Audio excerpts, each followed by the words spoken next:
राधे राधे दोस्तों, आज हम आपको एक ऐसी कहानी सुनाने जा रहे हैं जो आपको झकझोर कर रख देगी। ये कहानी है एक ऐसे बेटे की जिसने अपनी माँ का कलेजा तक निकाल कर खा लिया। अगर आप हमारे चैनल पर नए हैं तो कृपा करके इसे ज्यादा से ज्यादा लाइक, सब्सक्राइब और शेयर करें। दोस्तों, एक समय की बात है। एक राजा था जिसके 2 बेटे थे। उसका राज्य बहुत दूर दूर तक फैला हुआ था। राजा और रानी अपने दोनों बेटों को बहुत प्यार करते थे, ठीक वैसे ही जैसे हर माँ बाप अपने बच्चों से करते हैं। वे दोनों राजकुमारों को बड़े लाड प्यार से पाल रहे थे और उनकी पढ़ाई लिखाई भी पूरी होने वाली थी। राजकुमार अब जवान हो चुके थे। समय का पता ही नहीं चलता, पलक झपकते ही राजकुमार बड़े हो गए। एक दिन राजा ने दोनों राजकुमारों को अपने पास बुलाया और बड़े से कहा, बेटा, मैं तुम्हें राज्य का वारिस बनाना चाहता हूँ। इस पर राजकुमार बोला, पिताजी, अभी तो मेरी पढ़ाई पूरी हुई है, मुझे अभी राज्य के बारे में कुछ भी नहीं पता। इतनी जल्दी क्या है? मुझे अभी देश दुनिया घूमने दीजिए ताकि मैं एक अच्छा राजा बन सकूं। राजा को अपने बेटे की बात बहुत पसंद आई।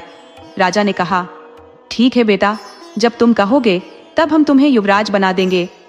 बड़ा बेटा फिर बोला, पिताजी, मैं अभी इस दुनिया को घूमना चाहता हूँ, अपना राज्य देखना चाहता हूँ कि हमारा राज्य कहाँ तक फैला हुआ है।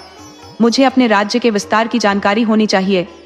उसके पिता ने उसे इजाजत दे दी और कहा, तुम जाओ और जो कुछ भी कमा कर लाओ ताकि मैं भी देखूं कि दोनों बेटों में से कौन राज्य का वारिस बनने के लायक है। जो लायक होगा उसे ही मैं युवराज बनाऊंगा। अब बड़ा बेटा चल पड़ा तो छोटा बेटा भी जिद करने लगा, पिताजी, मैं भी भैया के साथ घूमने जाऊंगा, मैं भी इस दुनिया को देखना चाहता हूँ। राजा ने उसे भी जाने की आज्ञा दे दी। अब रानी आरती की थाल में हल्दी, चंदन और दही लेकर आई। ये सोचकर कि मेरे बच्चे परदेश जा रहे हैं तो दही से उनका मुंह मीठा कराऊंगी और चंदन का टीका लगाऊंगी ताकि उनकी यात्रा सफल हो और उनके साथ कुछ भी अशुभ न हो। आखिर वह माँ थी जो अपने बच्चों की बहुत फिक्र करती थी और उसने कभी भी उन्हें इस तरह बाहर नहीं भेजा था।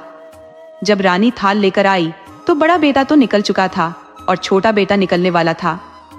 रानी ने छोटे बेटे की आरती की, उसे हल्दी चंदन का टीका लगाया और मिश्री मिली हुई दही उसे खिलाते हुए कहने लगी, जाने से पहले मीठा मुंह करना होता है। छोटे बेटे ने माँ और पिताजी के पैर छुए और चलते चलते उसने अपने बड़े भाई को पकड़ लिया। अब दोनों साथ साथ चलते चलते राज्य की सीमा पार कर गए। चलते रहने के कारण उन्हें भूख प्यास लगाई और उनका बुरा हाल हो रहा था। तभी उन्होंने एक बूढ़ी औरत को देखा। वे उसके पास गए और कहने लगे, बूढ़ी माँ, क्या हमें थोड़ा पानी मिल सकता है? बूढ़ी औरत ने देखा कि ये तो राजकुमार है, बड़े भले बच्चे हैं। वह कहने लगी, बेटा, मेरे पास यहाँ पानी नहीं है, अगर तुम्हें पानी पीना है तो मेरे साथ मेरे घर चलो। वह बूढ़ी भटियारन उन दोनों को लेकर अपने घर आ गई। घर आकर उसने दोनों राजकुमारों को पानी पिलाया। उस भटियारन का न कोई बेटा था न बेटी, उसके कोई रिश्तेदार या सगे संबंधी भी नहीं थे। बेचारी अकेली थी और अपना काम करके गुजारा करती थी। बच्चों को देखकर वह सोचने लगी, अगर ये दोनों लड़के मेरे पास रह जाए तो मेरी माँ बनने की इच्छा पूरी हो जाए। ये दोनों मेरे बेटे बन जाए तो मैं यहीं कट जाऊं।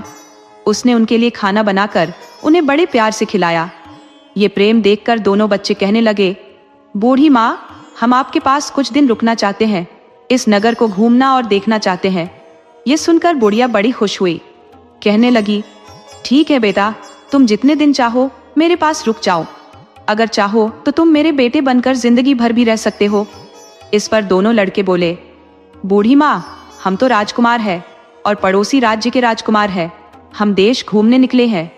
ये सुनकर बुढ़िया चुप हो गई और कहने लगी, बेटा, इस दुनिया में मेरा कोई नहीं है, तुम कुछ दिन मेरे पास रह लोगे, मैं उसी में खुश हो जाऊंगी। अब ये दोनों बुढ़िया के पास रहते। रात को बुढ़िया के पास आते और पूरा दिन नगर घूमते देखते। एक दिन उन्होंने देखा कि नगर के चौराहे पर ढोल नगाड़े बज रहे थे और बड़ी भीड़ जमा थी।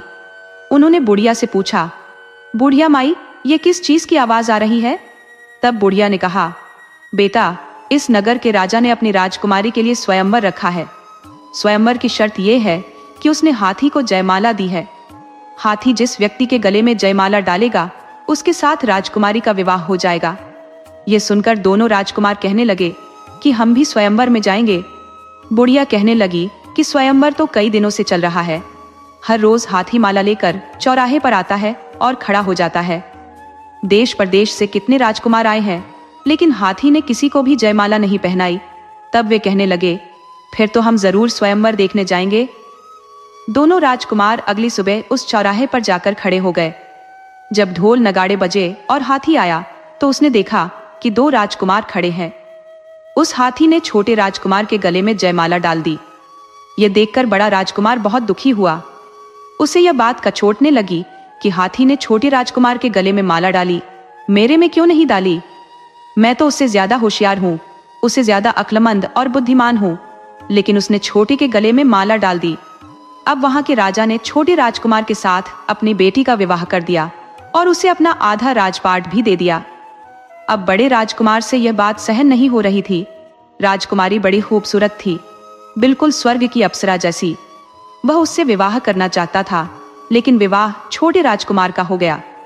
बड़े राजकुमार को अपने भाई से बड़ी जलन हो रही थी। अब उसके मन में तरह तरह के विचार आने लगे।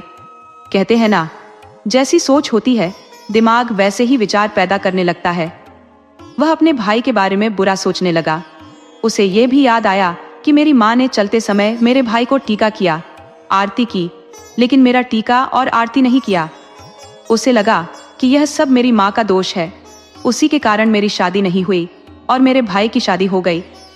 उसने अपने छोटे भाई से कहा, तुम यहाँ रहो, कुछ दिन आराम करो, मैं देश घूमने के लिए जाता हूँ।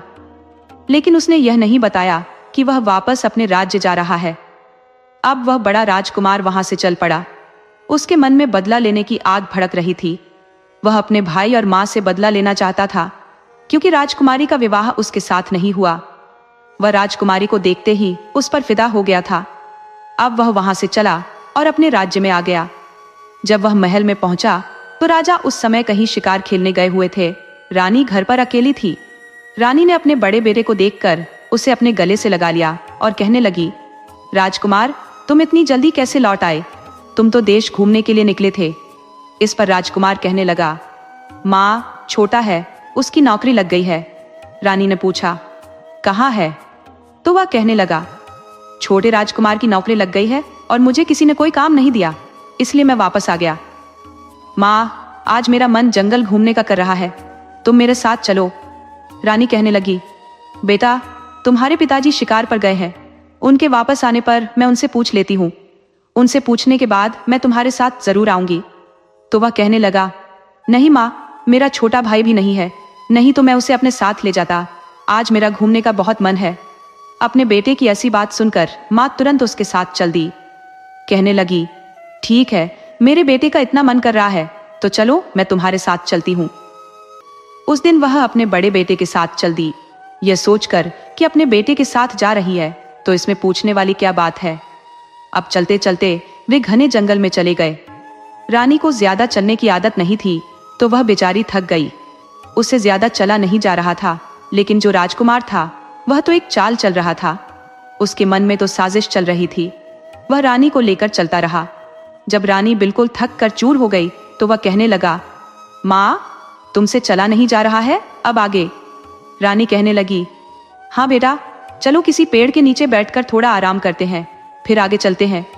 दोनों माँ बेटा एक पेड़ की छांव में बैठ गए। उस पेड़ के ऊपर एक तोता और तोती रहते थे। वे दोनों तोता मैना उन दोनों को देख रहे थे। तब वह लड़का कहने लगा, माँ, तुम थक गई हो, थोड़ा आराम कर लो, अपना सिर मेरी गोद में रख दो। माँ अपने बच्चे को देखकर बड़ी खुश हो रही थी कि मेरे बेटे को मेरी कितनी परवाह है, कितना प्यार करता है मेरा बच्चा। कहने लगी, नहीं मेरे बच्चे, तू भी तो थक गया होगा। लेकिन वह कहने लगा, नहीं माँ। उसने अपनी माँ का सिर अपनी गोद में रखा और माँ को लेटते ही नींद आ गई। जब माँ सो गई तो बेटे ने अपनी कटार निकाली और माँ के गले पर वार कर दिया। वार करते ही माँ का गला धड़ से अलग हो गया और माँ के प्राण पखेरु उड़ गए। इस पर भी उसका दिल नहीं भरा। राजकुमार कहने लगा, तुमने हम दोनों भाइयों में फर्क किया। तुम छोटे भाई को चाहती हो, इसलिए उसकी शादी हो गई। तुमने उसको हल्दी टीका लगाकर, चंदन का टीका लगाकर, आरती करके विदा किया और मेरे साथ ऐसा व्यवहार किया। तभी मुझे राजकुमारी नहीं मिली और उसने माँ को मार दिया। तोता और मैना ऊपर बैठे सब देख रहे थे। उन्हें भी देखकर बड़ा दुख हुआ कि देखो कैसा कलयुगी बेटा है जिसने अपनी माँ को मार दिया। लेकिन इस पर भी उसे तसल्ली नहीं हुई। उसने कटार ली और अपनी माँ का कलेजा चीर कर निकाल लिया। कलेजा निकालकर उसने अपने गमछे में रखा और उसे लेकर महल की तरफ चल दिया। लेकिन जब कलेजा था तब भी वह बेटे के लिए तड़प रहा था। कलेजा कह रहा था, बेटा धीरे धीरे चल, गिर जाएगा, कोई कांटा लग जाएगा। यह आवाज सुनकर राजकुमार चौंका कि यह आवाज कहां से आ रही है। लेकिन उसने सोचा, मेरा मन का वहम है, ऐसे ही आवाज आ रही होगी। उसने जितना कलेजा खाया गया उतना खा लिया। उसके बाद जो बच गया उसने सोचा, अगर किसी ने देख लिया तो सवाल जवाब करेंगे, मैं क्या जवाब दूंगा। इसलिए उसने जो बच गया उसे अपने महल के आंगन में ले जाकर गाड़ दिया। उधर छोटा राजकुमार भी उसका मन नहीं लग रहा था। उसे अपने माँ पिता की बड़ी याद आ रही थी।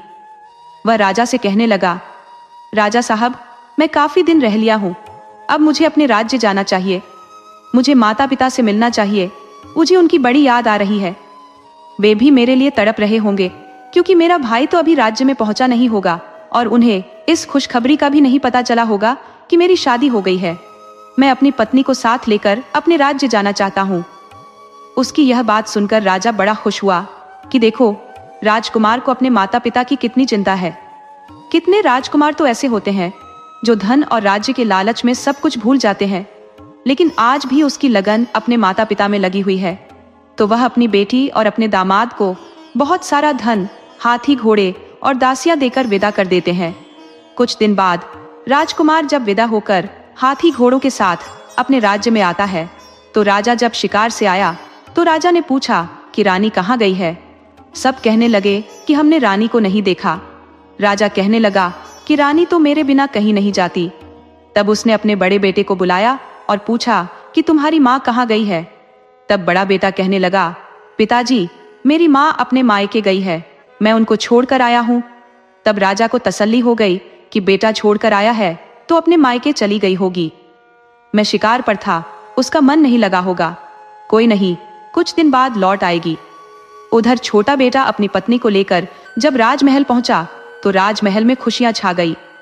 राजा कहने लगे, बेटा तुम्हारी माँ तो मायके गई है और इसलिए वह तो पता नहीं कब तक आएंगी। अब जो उसका गृह प्रवेश और जरूरी रस्में थी बहू की, राजा और जो उसके दास दासियां हैं, घर परिवार के लोग हैं, मिलकर जो रानी है मतलब पुत्रवधू, उसका गृह प्रवेश करा देते हैं। अब जो पुत्रवधू आई थी राजा की, वह बहुत ही संस्कारी थी, बहुत ही पूजा पाठ करने वाली थी। उसने आते ही घर का सारा काम संभाल लिया। वह सुबह उठती, नहाती धोती, पूजा पाठ करती, उसके बाद रसोई में जाती। अब जो उस लड़के ने आंगन में जो अपनी माँ का कलेजा दबाया था वह एक पौधा बन गया और उसमें बड़ा सुंदर फूल खिलने लगा। वह फूल खिलता तो दूसरा तुरंत तैयार हो जाता। राजा की पुत्रवधू जब पूजा करती तो उसे वो फूल बड़ा सुंदर लगता। वह उस फूल को तोड़ने जाती तो उस फूल में से आवाज आती, बेटा मेरा आशीर्वाद तेरे साथ है। बड़ी संस्कारी बहू है, बहुत अच्छी है, मतलब बहू की तारीफ की उसमें से आवाज आई थी। ये सुनकर बहू दिन प्रतिदिन सूखने लगी कि पता नहीं कोई भूत है, प्रेत है, क्या है जिस पौधे में से आवाज आती है। ये आवाज केवल बहू को आती थी और किसी को नहीं आती थी। एक दिन राजकुमार अपनी पत्नी से बोला, क्या बात है, तुम इतनी गुमसुम क्यों रहती हो, किस चीज की कमी है। तब वह बोली कि मैं क्या बताऊं, मुझे इस पेड़ में से ऐसी आवाज आती है जैसे कोई माँ अपनी बेटी से बात कर रही हो, मुझे बड़ा डर लगता है। राजकुमार ने कहा, अच्छा यह बात है। बहू ने कहा, जब भी मैं पूजा के लिए फूल तोड़ती हूँ तो इसमें से मुझे बड़ी माँ जैसी आवाज आती है, जैसे कोई माँ अपनी बेटी को आशीर्वाद दे रही हो। ये सुनकर राजकुमार राजा के पास पहुंचा और राजा को सारी बात बताई। राजा कहने लगा कि हाँ, मैं भी देख रहा हूँ, ये देखकर मैं भी हैरान हूँ। इससे पहले तो हमारे महल में यह पौधा नहीं था, यह अचानक कहाँ से आ गया, और इसका फूल देखो कितना सुंदर है। सब लोगों का ध्यान अपनी तरफ खींच रखा है, लेकिन अचानक यह कहाँ से आ गया। अब राजा ने अपने राजपुरोहित को बुलाया और उससे उसके बारे में पूछने लगे। राजपुरोहित कहने लगा, महाराज मैं इसका जवाब नहीं दे सकता, मेरी समझ से परे है कि यह फूल कहाँ से आया है और यह क्या बोलता है। अब राजा ने अपने नगर में ढिंडोरा पिटवा दिया कि जो कोई भी ब्राह्मण या कोई भी नागरिक, कोई भी ऋषि मुनि पुरोहित, राजपुरोहित, पोथी पत्रा वाले ब्राह्मण, कोई भी या आम नागरिक जो भी इसका राज्य मुझे बताएगा, उसे मैं अपना आधा राजपाट दे दूंगा। बहुत से ज्ञानी ध्यानी लोग आए, लेकिन सफल रहे, कोई उसका राज नहीं समझ सके। अब पड़ोसी गांव में एक ब्राह्मण अपनी पत्नी के साथ रहता था। वो ब्राह्मण भीख मांगकर गुजारा करता था। ब्राह्मण घर से बाहर, घर से मतलब गांव में 5 घर से भीख मांगता और उन 5 घर से एक मुट्ठी अनाज वह भीख में लेता। ऐसे करके एक न एक दिन में बरसात गांवों से भीख मांगता और 5-5 घर चुनता था, और जितना अनाज उसे मिलता उसी में वह और उसकी पत्नी गुजारा करते थे। वे बड़े गरीब थे, उनकी बड़ी दयनीय स्थिति थी, बड़े कष्ट में दिन बीत रहे थे। उस ब्राह्मण को लोग पागल कहते थे कि देखो, इतना मूर्ख ब्राह्मण है जो 5 घर से भीख मांगता है। अगर घर से बाहर घर से भीख मांगे तो इसकी कितनी अच्छे से इसकी जरूरतें पूरी हो जाई। लेकिन वह ब्राह्मण बहुत ही भोले बाबा का भक्त था। उसे मोह माया से कोई लगाव नहीं था, वह अपना उसी में खुश रहता। एक दिन उसकी पत्नी बोली, ब्राह्मण से बोली, स्वामी, राजा ने जो यह मुनादी करवाई है, आप भी राजमहल जाइए, आप उसके बारे में बताकर आइए, आप भी तो ज्ञानी है। वह ब्राह्मण कहने लगा, अरे भगवान, तो क्यों मुझे सजा का पात्र बनाना चाहती है? मेरे को तो समझ नहीं आ रहा, मैं तुझे कहां से ज्ञानी दिखता हूं? मुझे नहीं पता उसका क्या राज है। अगर मुझे उसका राज पता होता तो मैं जरूर जाता। लेकिन ब्राह्मणी ने जिद पकड़ ली और कहने लगी कि तुम अपनी गरीबी दूर करना ही नहीं चाहते। कहते हैं ना, तुम्हें तो गरीब पैदा हुए और गरीब ही मरना है। अपने घर में झगड़ा न हो, इसलिए वह ब्राह्मण वहां से चल दिया। चलते चलते ब्राह्मण उसी जंगल में आ गया और उसी पेड़ के नीचे बैठ गया जहां राजकुमार ने रानी को मारा था। वहां पर तो रानी का शरीर थोड़े ही रखा रहता था। उसी पेड़ के ऊपर तोता मैना बैठे हुए बातें कर रहे थे। ब्राह्मण थका हुआ था तो उस पेड़ की गहरी छाया में बैठ गया। उसे नींद नहीं आ रही थी। वह यह सोच सोच कर परेशान था कि राजा को मैं क्या बोलूंगा। राजा जरूर मुझे सूली पर लटकाएगा, लेकिन अगर घर वापस जाऊंगा तो पत्नी झगड़ा करेगी। इससे अच्छा तो जो होगा देखा जाएगा। तभी तोता मैना आपस में बातें कर रहे थे। तोता कहने लगा, मैना, देख रही है क्या चल रहा है आजकल? कैसा घोर कलयुग आ गया है। मैना कहने लगी, क्या बात है तोता? तब तोता कहने लगा, तूने देखा, उस दिन उस राजकुमार ने अपनी माँ को यहाँ पर जो उसका गला काट दिया था और उसका कलेजा निकाल कर जो खाने के लिए ले गया। उस राजकुमार ने उस कलेजे को अपने आंगन में रख दिया, मतलब मिट्टी में दबा दिया। और उस कलेजे से माँ की जो ममता है वह इतनी पवित्र होती है कि अपने बच्चों को मरने के बाद भी आशीर्वाद देती है। वहां उस घर में एक पौधे के रूप में जन्म लिया है और उस पौधे में फूल बहुत सुंदर खिलते हैं। जब भी उसकी बहू फूल तोड़ने जाती है तो अपनी बहू से बड़ी प्रसन्न होती है और आशीर्वाद की झड़ी लगा देती है कि कैसी संस्कारवान बहू घर में आई है। लेकिन उसकी बहू उससे बहुत डरती है। ये आवाज कहाँ से आई है? उसका डरना भी लाजिमी है कि ऐसा कोई पौधा बोलता तो नहीं है, और उसकी आवाज भी बहुत ही सुनाई देती है। अब राजा ने जो मुनादी कराई है कि जो कोई भी इसका अर्थ बताएगा उसे मैं अपना आधा राजपाट दे दूंगा। मैना, ये मूर्ख ब्राह्मण यहाँ जा रहा है उसका अर्थ बताने के लिए, और इसे तो खुद इतना ज्ञान नहीं है, भीख भी उतने ही मांगता जिसमें उसका गुजारा भी धन से नहीं चले। यह मूर्ख ब्राह्मण चला उनका जो है उनकी जो समस्या का हल करने। ब्राह्मण सारी बातें सुन रहा था। ब्राह्मण थोड़ी देर आराम किया। तोता मैना की सारी बातें सुनी।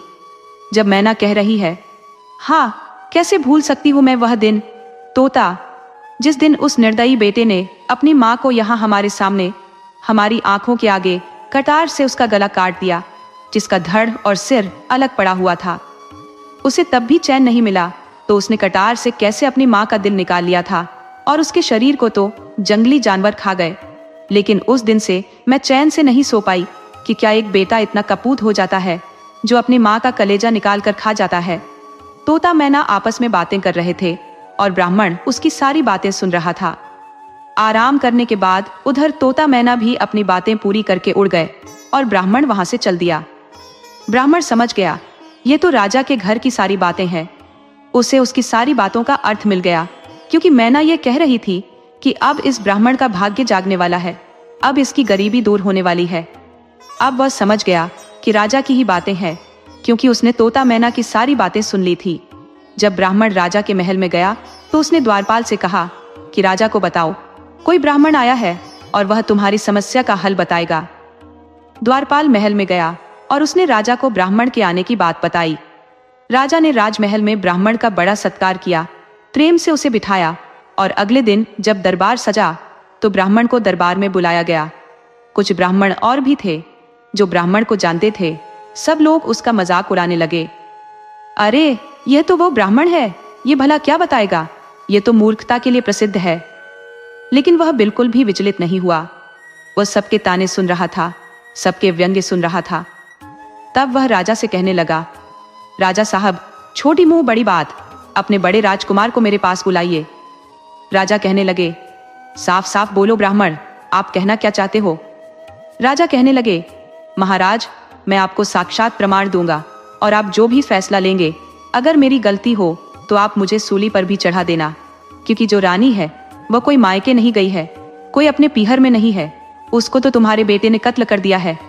ये सुनकर राजा अपने सिंहासन से खड़ा हो गया और मारे गुस्से के थर थर कांपने लगा। कहने लगा, ब्राह्मण क्या बोल रहा है, तुम्हारी जबान खिंचवा दी जाएगी जो तुम राजकुमार पर इल्जाम लगा रहे हो। वह अपनी माँ से कितना प्यार करते हैं और उनकी माँ मुझसे कितना प्यार करती है, ये मैं बचपन से देखता चला आ रहा हूँ। ब्राह्मण बड़ा शांत था, कहने लगा। जो ब्राह्मण सभा में और भी लोग थे, सब कहने लगे, राजा साहब, ये तो मूर्ख ब्राह्मण है, हम तो पहले ही कह रहे थे मूर्ख है। लेकिन ब्राह्मण कहने लगा, महाराज, मुझे बोलने का तो मौका दीजिए। अब राजा के जो राजपुरोहित थे वे बहुत बड़े थे।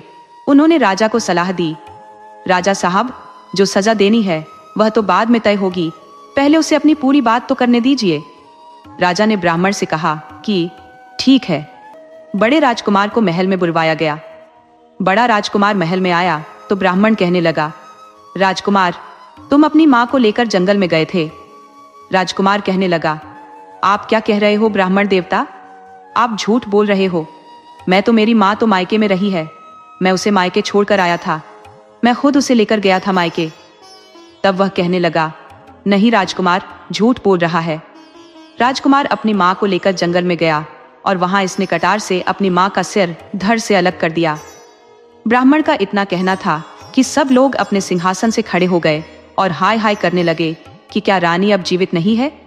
ब्राह्मण कहने लगा, नहीं, रानी अब जीवित नहीं है, क्योंकि राजकुमार जलन में आकर आपके छोटे भाई का विवाह हो गया था। इस बात से बहुत गुस्सा था। वह गुस्सा था कि मेरी माँ ने उनको टीका किया है, इसलिए मेरे भाई को हाथी ने पसंद किया है। मेरे साथ मेरी माँ ने कोई शुभ शकुन नहीं किया, इसलिए यह अपनी माँ से बदला लेना चाहता था। इसके मन में यह बैठ गई कि मेरी माँ छोटे राजकुमार को ही प्यार करती है, मुझे नहीं करती। यह अपनी माँ को जंगल में लेकर गया और वहां उसने अपनी माँ का धड़ से अलग कर दिया। तब भी इसका जो गुस्सा शांत नहीं हुआ तो उसने अपनी कटार से अपनी माँ का कलेजा निकाल लिया। ये सुनते ही राजा और लोग कांप गए, सबकी आंखों में आंसू आ गए। सब कहने लगे, हाय, ये इतना बड़ा दुष्कर्म कर दिया, इतना बड़ा पाप कर दिया। जो एक इतनी पतिव्रता नारी थी, इतनी अच्छी रानी थी हमारी, उनका कलेजा निकाल लिया। खुसर पुसर महल में होने लगी। उसके बाद ब्राह्मण बोला, क्यों राजकुमार, मैं सही कह रहा हूं ना। राजकुमार फिर हकलाया, कहने लगा कि यह ब्राह्मण झूठ है, झूठ बोल रहा है। ब्राह्मण कहने लगा कि जब उसने कलेजा निकाल लिया तो इसका दिल उससे भी नहीं भरा। ये कलेजे को लेकर आया और इसने इसे पकाया और पकाकर इसने उसे खाया। जितना इसे खाया गया उतना खा लिया। उसके बाद उसने उस कलेजे को आंगन में रोप दिया जहां वे पौधा उगा है, और उस पौधे ने जो फूल खिले हैं उनमें रानी की आत्मा बसी हुई है। रानी अपने घर परिवार से बहुत प्यार करती थी और वह बहुत पतिव्रता थी। उसमें इतना आसफा था तो वह अपनी बहू से बड़ी खुश है। उसकी बहू रोज पूजा पाठ करती है, वह अपनी बहू को ढेरों आशीर्वाद देती है। ये सुनकर सबको लगने लगा। तो राजा भी समझ गया कि बात तो यही है। इस पंडित को कैसे पता चली, इसने तो सारी बात सच सच बता दी है। तब पंडित कहने लगा, चलो हम उस पौधे के पास चलते हैं। तोता और मैना ये भी कह रहे थे कि वह जो बहू है, ये भी उस पंडित ने सुन लिया था कि जो बहू है उसके पास इतनी शक्ति है कि उसकी उंगली में अमृत है। अगर वह चीरा लगाकर उसमें 2 बूंद उस पौधे पर डाल देगी तो रानी बिल्कुल जीवित हो जाएगी। ये बात उस पंडित ने अभी तक नहीं बताई थी कि उसे यह भी मालूम था। जब सब लोग उस आंगन में आए तो पंडित ने पोथी पत्रा खोलकर थोड़ा सा नाटक किया कि देखता हूं कि मैं रानी को जीवित भी कर सकता हूं। ये देखकर तो सब और जय जयकार होने लगी पंडित की। रानी जीवित हो जाएगी तो ये तो बड़ा चमत्कार होगा। तब पंडित ने अपने झोले में से जो अपने पोथी पत्र निकाले और आसन लगाकर थोड़ी देर के लिए आंख बंद करके कुछ न कुछ बुदबुदाने लगा। सब लोग समझ रहे थे कि पंडित जी तो बड़े चमत्कार हैं, हम तो इन्हें ऐसे ही बेवकूफ समझ रहे थे। थोड़ी देर बाद पंडित उठा और कहने लगा, महाराज, अपने पुत्र वधू को बुलाइए। राजकुमार अपनी पत्नी को लेकर आया तो वह कहने लगी, हाथ जोड़कर पंडित जी को प्रणाम किया और कहने लगी, पंडित जी बताइए मेरे लिए क्या आज्ञा है। पंडित जी को तोता मैना की सारी बातें सुन ली थी। तब वह कहने लगे कि बेटी, तुम बहुत संस्कारी हो, तुम पर भगवान की असीम कृपा है, और तुम जो एक काम करो, तुम अपनी जो छोटी उंगली है उसमें चीरा लगाकर 2 बूंद अपने रक्त के इस पेड़ पर डाल दो तो रानी जी उठेगी। वह कहने लगी, बस इतनी सी बात है, अगर मेरी माँ सच में जी उठेगी तो रक्त क्या, मैं अपना पूरा हाथ काटने के लिए तैयार हूँ। ब्राह्मण कहने लगा, नहीं, उसकी नौबत नहीं आएगी, आप सिर्फ 2 बूंद रक्त डाल दीजिए। अब जो राजकुमार की पत्नी थी उसने उंगली में चीरा लगाया और 2 बूंद रक्त के उस पौधे पर डाल दी। रक्त डालते ही रानी खड़ी हो गई और वह जीवित हो गई। सब लोग देखकर हैरान थे कि क्या चमत्कार हो गया, रानी सच में जीवित हो गई। अब तो दूध का दूध और पानी का पानी हो गया। अब राजा कहने लगे। रानी को देखकर पहले तो राजा बहुत खुश हुआ, फिर राजा ने सोचा कि मैं रानी से ही पूछ लेता हूँ क्या बात हुई है। राजा ने कहा, रानी, आपको कसम है हमारी, आप सच सच बताइए कि बात क्या है, राजकुमार ने तुम्हारे साथ क्या किया। रानी कहने लगी, मेरे साथ मेरे बच्चे क्या करेंगे, ये तो बच्चे हैं। फिर भी उनकी माँ की ममता आड़े आ रही थी। राजा ने कहा कि पूरी प्रजा सुनना चाहती है, तुम्हारे साथ क्या हुआ, पहले उसे बताइए। तब रानी कहने लगी, मेरा बड़ा राजकुमार मुझे यह कहकर जंगल में लेकर गया कि मुझे जंगल घूमना है। मेरा भाई अभी आया नहीं तो भाई को लेकर जाता, लेकिन वहां जाकर जो मैं थक गई, आराम करने लगी, तो मेरे बेटे ने मेरे सिर को अपनी गोद में रखा और मैं सो गई। उसके बाद क्या हुआ मैं कुछ नहीं जानती। अब राजकुमार जो बड़ा था वह थर थर कांपने लगा। वह समझ गया कि तुम्हारी तो पोल पत्ती सब खुल गई, क्योंकि सत्यता, क्योंकि जो उनकी प्रभु की भक्ति थी, जो चमत्कार थे कि दुनिया में चमत्कार तो होते रहते हैं। और तो वह समझ गया कि माँ के चरणों में गिर गया और चरणों को पकड़कर माफी मांगने लगा, गिड़गिड़ाने लगा। उसकी माँ ने अपने बेटे को उठाया और अपने सीने से लगा लिया। कहने लगी, बेटा तू क्यों रोता है। वह कहने लगा, माँ, बड़ा पापी और दुष्ट हूं मैं, ऐसा नीच कर्म किया है, ऐसा तो कोई नहीं कर सकता। सही कहा है, पूत कपूत हो जाता है, माता कुमाता नहीं होती है, लेकिन मैंने तो इस बात को गलत साबित कर दिया कि पूत कपूत होता है और माता कुमाता नहीं होती। मैंने तुम्हारा जो कलेजा चीर कर खा लिया, तभी तुम मुझे सीने से लगा रही हो। उसे अपने ऊपर बड़ी ग्लानि हो रही थी। अब राजा के सामने सच्चाई आ गई। राजा ने तुरंत सिपाहियों को आदेश दिया कि वह इस राजकुमार को पकड़कर काल कोठरी में डाल दो, इसे बीच चौराहे पर फांसी पर लटकाया जाएगा। लेकिन जो रानी थी वह कहाँ मानने वाली थी। वह राजा से कहने लगी, राजा साहब, मेरा दोबारा जन्म हुआ है और मैं नहीं चाहती कि मेरे बच्चों को दूर किया जाए, इसीलिए मैं चाहती हूँ, आपको मेरी कसम है, मेरे बच्चों को सुधरने का एक मौका दो, उसे कोई सजा न दो। रानी के बार बार कहने से राजा ने राजकुमार को माफ कर दिया, क्योंकि बड़े राजकुमार को अब अक्ल आ गई थी। वह समझ गया था कि माँ का प्यार क्या होता है। वह बहुत सुधर गया। अब जो राजा को राजा ने राजकुमार को माफ कर दिया, अब महल में खुशियां आ गई। पूरी जनता जो ब्राह्मण की जय जयकार करने लगी। अब ब्राह्मण ने राजा से कहा कि जो मैंने वचन दिया है मैं उसे भी पूरा करूंगा। और राजा ने अपना आधा राजपाट उस ब्राह्मण को दे दिया और उसे अपना राजपुरोहित बना दिया। इस तरह से उस गरीब ब्राह्मण की गरीबी दूर हो गई। कहते हैं, भगवान जब भी देता है छप्पर फाड़ कर देता है। वह उस ब्राह्मण के साथ हुआ, क्योंकि उसके दिन बदलने वाले थे, इसलिए उसने तोता मैना की बातें सुन ली। वह तो मूर्ख ब्राह्मण था, उसे क्या ज्ञान था। लेकिन जब भगवान देता है तो कोई ना कोई बहाना जरूर लगाता है, और जब भगवान लेता है तब भी कोई ना कोई बहाना जरूर लगाता है। दोस्तों, अगर आपको हमारी कहानी पसंद आई हो तो कृपया ज्यादा से ज्यादा लाइक करें, सब्सक्राइब करें और शेयर करें। राधे राधे।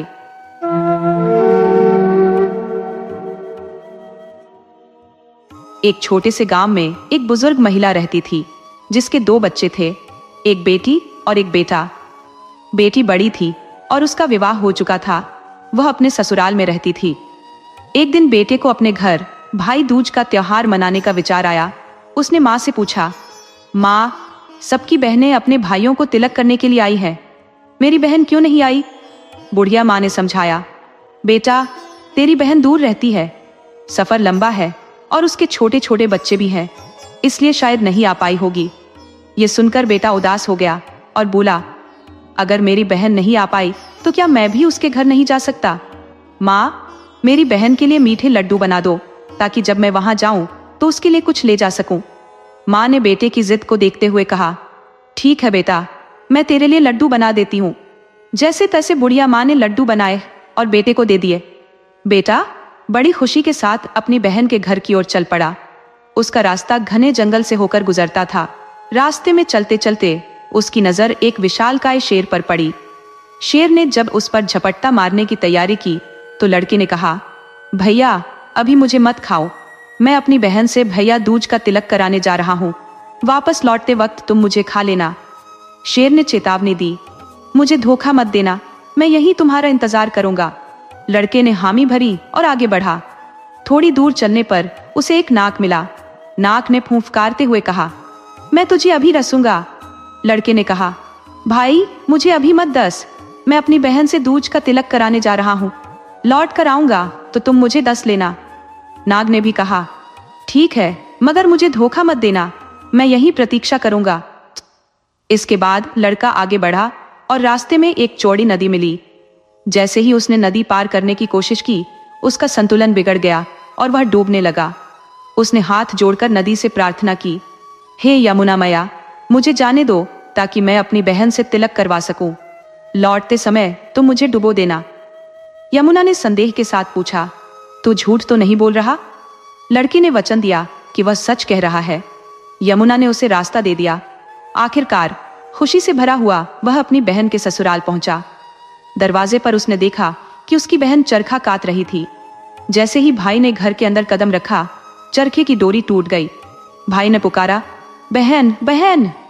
उसकी आवाज सुनते ही बहन ने सिर उठाया और भाई को सामने देखकर खुशी से खिल उठी। मगर कैसे? पहले चरखे की टूटी हुई डोरी को फिर से बांधना आवश्यक था। बहन उस डोरी को जोड़ने में लग गई, जिससे थोड़ा समय निकल गया। भाई मन ही मन सोचने लगा, कैसी बहन है, इतनी दूर से आया हूं और उसने न तो मुझे स्वागत के लिए बुलाया, न ही एक शब्द कहा। ऐसे स्थान पर जहां सम्मान न मिले, वहां ठहरने का क्या लाभ? भाई ने सोचा कि माँ सच कहती थी, बहन विवाह के बाद बदल गई है, उसे अब मेरी कोई परवाह नहीं। ऐसा विचार आते ही उसने वापस लौटने का निर्णय कर लिया और उदास मन से गांव की ओर चल पड़ा। तभी जैसे ही भाई मुड़ा, डोरी बंध गई और चरखा फिर से चल पड़ा। बहन ने देखा तो दौड़कर भाई को पुकारते हुए कहा, भैया, कहाँ जा रहे हो? भाई ने पलटकर देखा और बोला, बहन, मैंने तुम्हें कितनी बार पुकारा, लेकिन तुमने मुझे कोई जवाब नहीं दिया, इसलिए मैं वापस लौट रहा था। बहन ने कहा, भैया, मैं तो चरखे की डोरी ठीक करने में लगी हुई थी, जैसे ही तुम घर आए वह टूट गई थी। मेरी वजह से तुम्हें बुरा लगा तो माफ कर दो, आओ भैया। इतना सुनकर भाई का दिल पिघल गया और बहन ने उसे स्नेहपूर्वक अपने घर के भीतर ले लिया। अंदर जाते ही बहन के चेहरे पर प्रसन्नता छा गई। उसने अपनी माँ का कुशल क्षेम पूछा और फिर भाई के स्वागत सत्कार की तैयारी में जुट गई। इसी क्रम में वह पड़ोसन के घर गई और उससे सलाह लेते हुए पूछने लगी, जब सबसे प्रिय अतिथि आए तो हमें क्या करना चाहिए? उसकी पड़ोसन, जो उसकी ननद भी थी और थोड़ी चुलबुली स्वभाव की थी, मजाक में बोली, अरे भाभी, जब इतना प्यारा मेहमान आए तो उसके लिए तेल का चौका लगाना चाहिए। बेचारी बहन उसकी बातों का मजाक समझ नहीं पाई और सोचने लगी कि उसे सच में तेल का चौका लगाना है। घर वापस जाकर उसने सचमुच तेल का चौका लगा दिया और घी में चावल भी पकाने की तैयारी करने लगी। समय बीतता गया, पर न तो चौका तैयार हुआ और न ही चावल ठीक से पके। परेशान होकर वह दूसरी पड़ोसन के पास गई और कहा, बहन, मेरा प्यारा भाई इतने सालों बाद आया है, उसके स्वागत के लिए क्या विशेष करूं? दूसरी पड़ोसन ने भी सुझाव दिया, अरे 2 मिट्टी के चौके लगाओ और पानी में चावल सीजने के लिए रख दो। इस सलाह पर चलते हुए बहन ने घर लौटकर गोबर और मिट्टी से चौके बनाए और पानी में चावल सीजने के लिए रख दिए। इस बार चावल ठीक से पक गए। अब वह पूरे मनोयोग से भाई का स्वागत करने में लग गई और उसके लिए सजीव आदर सत्कार का आयोजन किया। भाई को भरपेट स्वादिष्ट भोजन परोसा और उसकी भरपूर आवभगत की। अब ननद खिलखिलाकर हंस पड़ी और बोली, अरे भाभी, तुम तो सचमुच भोली हो। मैंने तो मजाक किया था, पर तुमने उसे सच मान लिया। बहन ने मुस्कुराते हुए जवाब दिया, कोई बात नहीं, भैया का प्यार है। इतने बरस बाद आए हैं तो मैंने सोचा कि शायद ऐसा ही कुछ होता होगा। इसके बाद उसने अपने भैया के साथ ढेर सारी खुशगवार बातें की, पूरे गांव की खबरें ली, बचपन की यादों को ताजा किया। भैया 4-5 दिन वहीं रुका। बच्चों ने भी उसे मामा मामा कहकर घेर लिया और खूब मस्ती की। बहन का 7-8 महीने का छोटा बेटा था, जिसे वह दूध पिलाकर पालने में सुला देती और फिर घर के काम में लग जाती। भैया ने गांव में जीजा के साथ घूमने का भी आनंद लिया और बच्चों के संग खेलकर मन बहलाया। कुछ दिन बिताने के बाद भैया ने बहन से कहा, बहन, अब मुझे लौटना होगा, माँ इंतजार कर रही होगी। बहन ने कहा, ठीक है भैया, तुम सुबह जल्दी निकल जाना, मैं तुम्हारे लिए रास्ते का खाना भी बना दूंगी। भैया ने सहमति में सिर हिलाया और कहा, हाँ बहन, मुझे बहुत दूर पैदल जाना है, तो तुम सुबह जल्दी उठना ताकि मैं समय पर निकल सकूं। उन दिनों यातायात के साधन नहीं थे, केवल बैलगाड़ियां या पैदल चलने का ही विकल्प था। बहन बोली, भैया तुम बिल्कुल निश्चिंत रहो, मैं तुम्हारी सारी तैयारी कर दूंगी और तुम्हें सुबह ही विदा कर दूंगी। भोर होते ही बहन उठी और चक्की पर आटा पीसने लगी। उसने अपने भैया के लिए थोड़ा गेहूं पिसा, लेकिन अनजाने में आटे में एक सांप का हिस्सा मिल गया जो उसे दिखाई नहीं दिया। उसने उसी आटे से जल्दी जल्दी रोटियां बना दी और पोटली में बांधकर अपने भैया को दे दी। भैया ने पोटली थामी, आशीर्वाद लिया और अपने रास्ते निकल पड़ा। कुछ दूर चलने के बाद दिन पूरी तरह निकल आया। उधर बहन घर पर चक्की साफ कर रही थी, तभी उसकी नजर पिसे हुए सांप के हिस्से पर पड़ी। उसे देखते ही वह घबरा गई, उसकी आंखों में आंसू आ गए। हे भगवान, मेरे भैया ने अगर ये रोटियां खा ली तो वह तो मर जाएगा, वह बुदबुदाई। इतना सोचते ही वह घर में सब कुछ यूं ही छोड़कर अपने सोते हुए बच्चे को भी परवाह किए बिना बस अपने भैया की ओर दौड़ पड़ी। वह रोते चिल्लाते हुए उसी रास्ते पर भागने लगी जिस पर भैया गया था। जंगल के रास्ते में दौड़ते दौड़ते वह बढ़ के एक बड़े पेड़ के नीचे पहुंची जहां उसका भाई सोया हुआ था। शाम का वक्त था और बहन को लगा कि भैया ने रोटियां खा ली होंगी। ये सोचकर उसकी आंखों से आंसू बहने लगे। दिल में भय समा गया कि कहीं उसने अपने भैया को खो न दिया हो। तभी बहन देखती है कि उसके भाई की पोटली में बंधी रोटियां वैसे की वैसे रखी है। यह देख वह राहत की सांस लेती है और मन ही मन ईश्वर का धन्यवाद करती है कि उसका भाई सुरक्षित है। वह जल्दी से पास में एक गड्ढा खोदती है और उन रोटियों को उसमें दबा देती है। फिर अपने भाई के जागने का इंतजार करते हुए वहीं बैठ जाती है। कुछ देर बाद जब उसका भाई उठता है और अपनी बहन को वहां बैठा देखता है तो हैरान होकर पूछता है, अरे बहन, तुम यहाँ क्या कर रही हो?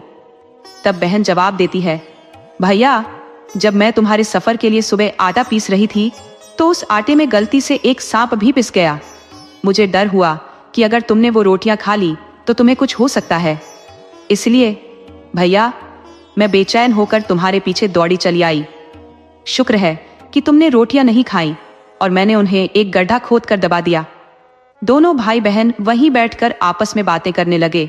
भाई ने कहा, ठीक है बहन, अब मुझे जाना होगा, तुम घर लौट जाओ, जीजा और बच्चे अकेले हैं। बहन ने हामी भरी, ठीक है भैया, मैं लौट जाऊंगी, पर यहाँ तक आने में थक गई हूँ, थोड़ी देर आराम करूंगी और मुझे बहुत प्यास भी लग रही है, चलते चलते गला सूख गया है। भाई ने कहा, कोई बात नहीं, पास में एक तालाब है, मैं तुम्हारे लिए पानी ले आता हूँ। इस पर बहन ने कहा, नहीं भैया, तुम रहने दो, मैं खुद ही तालाब के पास जाकर पानी पी लूंगी। वह तालाब की ओर पानी पीने गई तो वहां उसने देखा कि एक बुजुर्ग महिला किनारे पर कुछ लिख रही थी। जब बहन ने तालाब के किनारे बैठी उस बुजुर्ग महिला को देखा तो उसे यह देखकर आश्चर्य हुआ कि इतनी घने जंगल में यह बुढ़िया यहाँ क्या लिख रही है। उत्सुकतावश वह पास गई और विनम्रता से बोली, माँ जी, आप कौन है और यहाँ इस निर्जन स्थान पर अकेले क्या कर रही है? बुढ़िया ने धीरे से जवाब दिया, बेटी, मैं बेमाता हूँ, आज एक भाई की बहन ने सांप को मार दिया, पर उसी के कारण उस भाई की मृत्यु की कथा लिख रही हूं, जो उसके भाग्य में बदी है। ये सुनते ही बहन का मन सशंकित हो उठा और उसे आभास हुआ कि यह बात उसके अपने भाई से जुड़ी है। वह बुजुर्ग महिला से बोली, माँ जी, क्या ऐसा कोई उपाय है जिससे मैं अपने भाई की रक्षा कर सकूं? बेमाता ने गंभीरता से कहा, बेटी, तेरा भाई उन विरलों में से है जिनकी बहन ने कभी उन्हें अपशब्द नहीं कहे, न कभी अभिशाप दिया, मगर उसके भाग्य में कठिनाइयां लिखी है। अगर वह जहर से बच भी गया तो आगे उसे उफनती नदी मिलेगी जिसमें उसका डूबना तय है, और यदि उससे भी उसका जीवन बच निकला तो एक विषैला काला नाग उसके रास्ते में प्रतीक्षा करेगा। अगर वह सांप उसे नहीं काटेगा और यदि उससे भी वह बच गया तो आगे एक भयानक और विकराल शेर उसका इंतजार कर रहा है, जिसे उस लड़के ने इंतजार करने का आदेश देकर छोड़ा था। तब वह बहन किसी उपाय के लिए बुजुर्ग माँ जी से आग्रह करती है, माँ जी, कृपया ऐसा कोई उपाय बताइए जिससे मैं अपने भाई की सुरक्षा कर सकूं। माँ जी बताती है, यदि कोई बहन नदी में छूनरी चढ़ा दे तो नदी मैया प्रसन्न हो जाएंगी और रास्ता दे देंगी, उसे डुबोने का विचार त्याग देंगी। फिर कहती है, आगे एक काला नाग भी मिलेगा, यदि उसे कोई दूध पिला दे तो वह भी उसे डसेगा नहीं, और जो शेर है उसे यदि कोई मांस का टुकड़ा खिलाए तो वह भी छोड़ देगा, जान का संकट टल जाएगा। इतना सुनते ही वह बहन अपने भाई के पास लौट आती है। उसे देखती है कि उसका भाई शांत भाव से आंखें मूंदे विश्राम कर रहा है। बहन चुपचाप उसके पास बैठ जाती है और सोचती है, जब भाई जागेगा तभी मैं आगे बढ़ूंगी। तभी उसकी दृष्टि बरगद के पेड़ पर जाती है, जहां एक चकवा और चकवी बैठे आपस में वार्तालाप कर रहे थे। बहन उनकी बातचीत को सुनती है, जो कि उसकी समझ में आ रही थी। चकवा चकवी से कहता है, चकवी, इस लड़के का भाग्य इन तीनों संकटों से बचाव करेगा, चौथा संकट ही इसे आघात पहुंचा सकेगा। एक तो यह संकट टल गया, 3 और मार्ग में आकर भी इसे हानि नहीं पहुंचा पाएंगे, क्योंकि इसकी माता ने उपाय सुझा दिए थे। लेकिन अब भी इसकी 4 घातक परीक्षाएं शेष है। कौन इसे इनसे सुरक्षित निकालेगा? तब चकवी कहती है, पियाजी, ऐसा क्या है जो इस बालक के भाग्य में इतनी बार मृत्यु लिखी हुई है? चकवा उत्तर देता है, प्रिय, यह एक सच्चे हृदय वाली बहन का भाई है। उसकी बहन ने कभी उसे कटु वचन नहीं कहे, कभी उसके प्रति दुर्भाव नहीं रखा। तब चकवी कहती है, तो बताइए, इसके जीवन की वे कौन सी बाधाएं हैं और वे कैसे आएंगी? चकवा कहता है, जब इस लड़के का विवाह तय हो जाएगा और यह घुड़छड़ी के लिए अपने घर से निकलेगा, तब उसके घर का दरवाजा इस पर आ गिरेगा। यदि वह यहां भी बच गया तो बारात में आगे बढ़ते समय मार्ग में एक विशाल बरगद का वृक्ष आएगा। जैसे ही यह उसके नीचे से निकलेगा, वह टूटकर इसके ऊपर गिर जाएगा। यदि यह वहां भी बच गया तो फेरों के समय उस पर एक नाग छोड़ा जाएगा जो इसे डस लेगा। और अगर यहां भी वह बच निकला तो अंत में जब यह देवताओं की पूजा करके उनके सम्मुख विश्राम करेगा, तब एक भयानक दानव प्रकट होगा, जिसके 2 सिर और 4 हाथ होंगे, और वह इसे उठा ले जाएगा। यदि वहां पर 3 सिर और 6 हाथ हो तो भी यह संकट से उबर सकता है। इसीलिए इसके भाग्य में ये कठिनाइयां लिखी गई है, और कौन इसे इनसे सुरक्षित निकाल सकेगा? वह लड़की चकवा और चकवी की वार्ता बड़े ध्यान से सुन रही थी। जैसे ही उसने सुना कि उसकी माता ने उसे एक अनन्य और निस्वार्थ बहन बताया था, एक ऐसी बहन जिसने अपने भाई के लिए कभी कोई कठोर शब्द नहीं कहे थे, उसके मन में विचार उमड़ने लगे। अचानक ही उसने वहीं बैठे बैठे ऊंची आवाज में अपने भाई को गालियां देना शुरू कर दिया। अरे भैया, तू तो मर जा, तेरी लाश उठेगी, तू तो निकम्मा और अयोग्य है। वह क्रोध और वेदना से भरकर तरह तरह के अपशब्द कहने लगी। उसका भाई यह सब सुनकर चौंक कर जाग गया। उसे समझ नहीं आ रहा था कि उसकी बहन को अचानक क्या हो गया है। उसने उसे शांत कराने की कोशिश की, लेकिन बहन का क्रोध और शब्द और भी कठोर होते जा रहे थे। तू किस काम का है? तू मर जा, तेरी चिता जलेगी। भाई ने उसे बार बार समझाने का प्रयत्न किया, लेकिन बहन अपने आवेश में उसे सुने बिना और अधिक कटु शब्दों से उसे कोसती रही। अब बहन ने ठान लिया था कि वो अपने भाई का साथ नहीं छोड़ेगी। उसके शब्दों की धार और कटुता लगातार बढ़ रही थी। भाई को यह समझ नहीं आ रहा था कि बहन, जो कभी तू कहकर भी नहीं बोलती थी, अब अचानक इतनी तीखी बातें क्यों कर रही है। वह हैरान था कि शायद बहन के मन में कुछ खोट आ गया हो, या शायद उस पर किसी अनजान शक्ति का प्रभाव हो गया हो। रास्ते में चलते चलते दोनों एक नदी के किनारे पहुंचे। नदी में उफान था जो डरावने अंदाज में बह रही थी, मानो दोनों को डुबो देना चाहती हो। तब बहन ने थैले में से एक लाल चुनरी निकाली और उसे नदी मैया को अर्पित कर दिया। नदी शांत हो गई, मानो उन्हें सुरक्षित रास्ता देने के लिए सहमत हो गई हो। दोनों भाई बहन उस ओर से आगे बढ़ गए, परंतु बहन की कड़वी बातें थमने का नाम नहीं ले रही थी। वह निरंतर भाई को श्रापित करती जा रही थी। कुछ आगे चलकर उन्होंने देखा, एक काला नाग फन फैलाए खड़ा था, जैसे उसी का इंतजार कर रहा हो। बहन ने तुरंत नाग के सामने दूध से भरी कटोरी रख दी। नाग ने दूध पिया और शांत भाव से झाड़ियों में लुप्त हो गया। रास्ता साफ हो गया। अब भाई बहन वहां से फिर आगे बढ़ते हैं, लेकिन बहन का क्रोध और कटु शब्दों की बौछार थमने का नाम ही नहीं ले रही थी। भाई बार बार विनती करता, बहन शांत हो जा, क्यों मुझे यूं लानत मलानत दे रही है। पर बहन के रुख में जरा भी बदलाव नहीं आया, मानो किसी अदृश्य बल ने उसे जकड़ लिया हो। तभी रास्ते में उन्हें एक और प्राणी दिखाई देता है, मानो उसी की प्रतीक्षा में खड़ा हो। लेकिन बहन तुरंत मांस का एक टुकड़ा उसकी ओर फेंक देती है और प्राणी भोजन की ओर खींच जाता है। वे दोनों सुरक्षित वहां से आगे बढ़ जाते हैं। जब वे गांव पहुंचते हैं तो भाई कहता है, अब तो बस कर बहन, गांव आ गया है, लोग देखेंगे तो क्या सोचेंगे कि कैसी बहन है जो अपने भाई को यूं कोस रही है।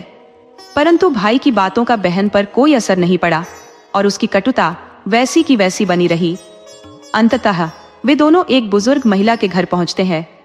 बुजुर्ग महिला उन्हें देख कहती है, अरे बेटा, तेरी बहन को क्या हो गया है जो वह ऐसी अपशब्द कहे जा रही है। भाई ने अपनी माँ को समझाया, माँ, जंगल में एक पेड़ के नीचे आराम किया था, तब से ये कुछ अजीब ही व्यवहार कर रही है। बुजुर्ग महिला यह सुन चिंतित हो उठी। उसे लगा कि शायद उसकी बेटी पर किसी दुष्ट शक्ति का साया आ गया है। उसने आसपास के पड़ोसियों से भी सलाह मशवरा किया, टोने टोटके और तांत्रिकों का सहारा भी लिया, परंतु लड़की का हाल जस का तस रहा। वह हर सुबह उठते ही गाली गलौज शुरू कर देती और रात में सोने तक यही चलता रहता। वह खाना खाती, पानी पीती, पर हर क्षण उसके मुख से कटुवचनों का प्रवाह रुकता नहीं। बुजुर्ग माँ ने चिंतित होकर कहा, बेटा, ऐसा कब तक चलेगा। लोग बातें बना रहे हैं, हर तरह का इलाज करवा लिया, पर यह सुधर नहीं रही। इस हालत में इसे ससुराल भेजना भी मुमकिन नहीं, वहां इसका ख्याल कौन रखेगा। अब वह मायके में ही रहने लगी और भाई के विवाह की राह भी अवरुद्ध हो गई। माँ के इकलौते बेटे के लिए जब भी रिश्ता आता, बहन अपने भाई को सबके सामने कोसने लगती। कुछ संभावित रिश्तेदार तो उसकी यह हालत देखकर ही चले जाते, कहते, जिसकी बहन ऐसी हो उसकी पत्नी सुखी कैसे रह सकेगी। एक दिन एक प्रतिष्ठित परिवार का रिश्ता आया। माँ ने आशा भरे स्वर में कहा, बेटी, तू अपने भाई की खुशी के लिए थोड़ा संयम बरत ले, उसकी उम्र निकल रही है, कुछ तो सोचे। पर वह फिर भी गाली गलौज करने लगी। उस खानदानी परिवार के सामने भी उसने अपने भाई को अपशब्द कहना जारी रखा, जिससे वे लोग भी तिरस्कार की भावना लिए वापस चले गए। भैया के सामने ही बहन ने फिर से अपशब्दों की बौछार कर दी। बुजुर्ग माँ ने हतप्रभ होकर कहा, पता नहीं इस लड़की को क्या हो गया है। भाई के साथ घर लौटते ही इसके स्वभाव में यह विचित्र बदलाव आ गया है। वधू पक्ष ने सांत्वना दी, कोई बात नहीं, ये मस्तिष्क की किसी अस्थायी समस्या का परिणाम है, जल्द ही सब ठीक हो जाएगा। हमारी बेटी को आपके बेटे के साथ निभाना है और इससे कोई असर नहीं पड़ेगा। इस तरह विवाह का प्रस्ताव स्वीकार कर लिया गया। सगाई हो गई और विवाह का दिन भी तय हो गया। जिस दिन विवाह का मुहूर्त आया, दूल्हे को सजाने की तैयारियां चल रही थी।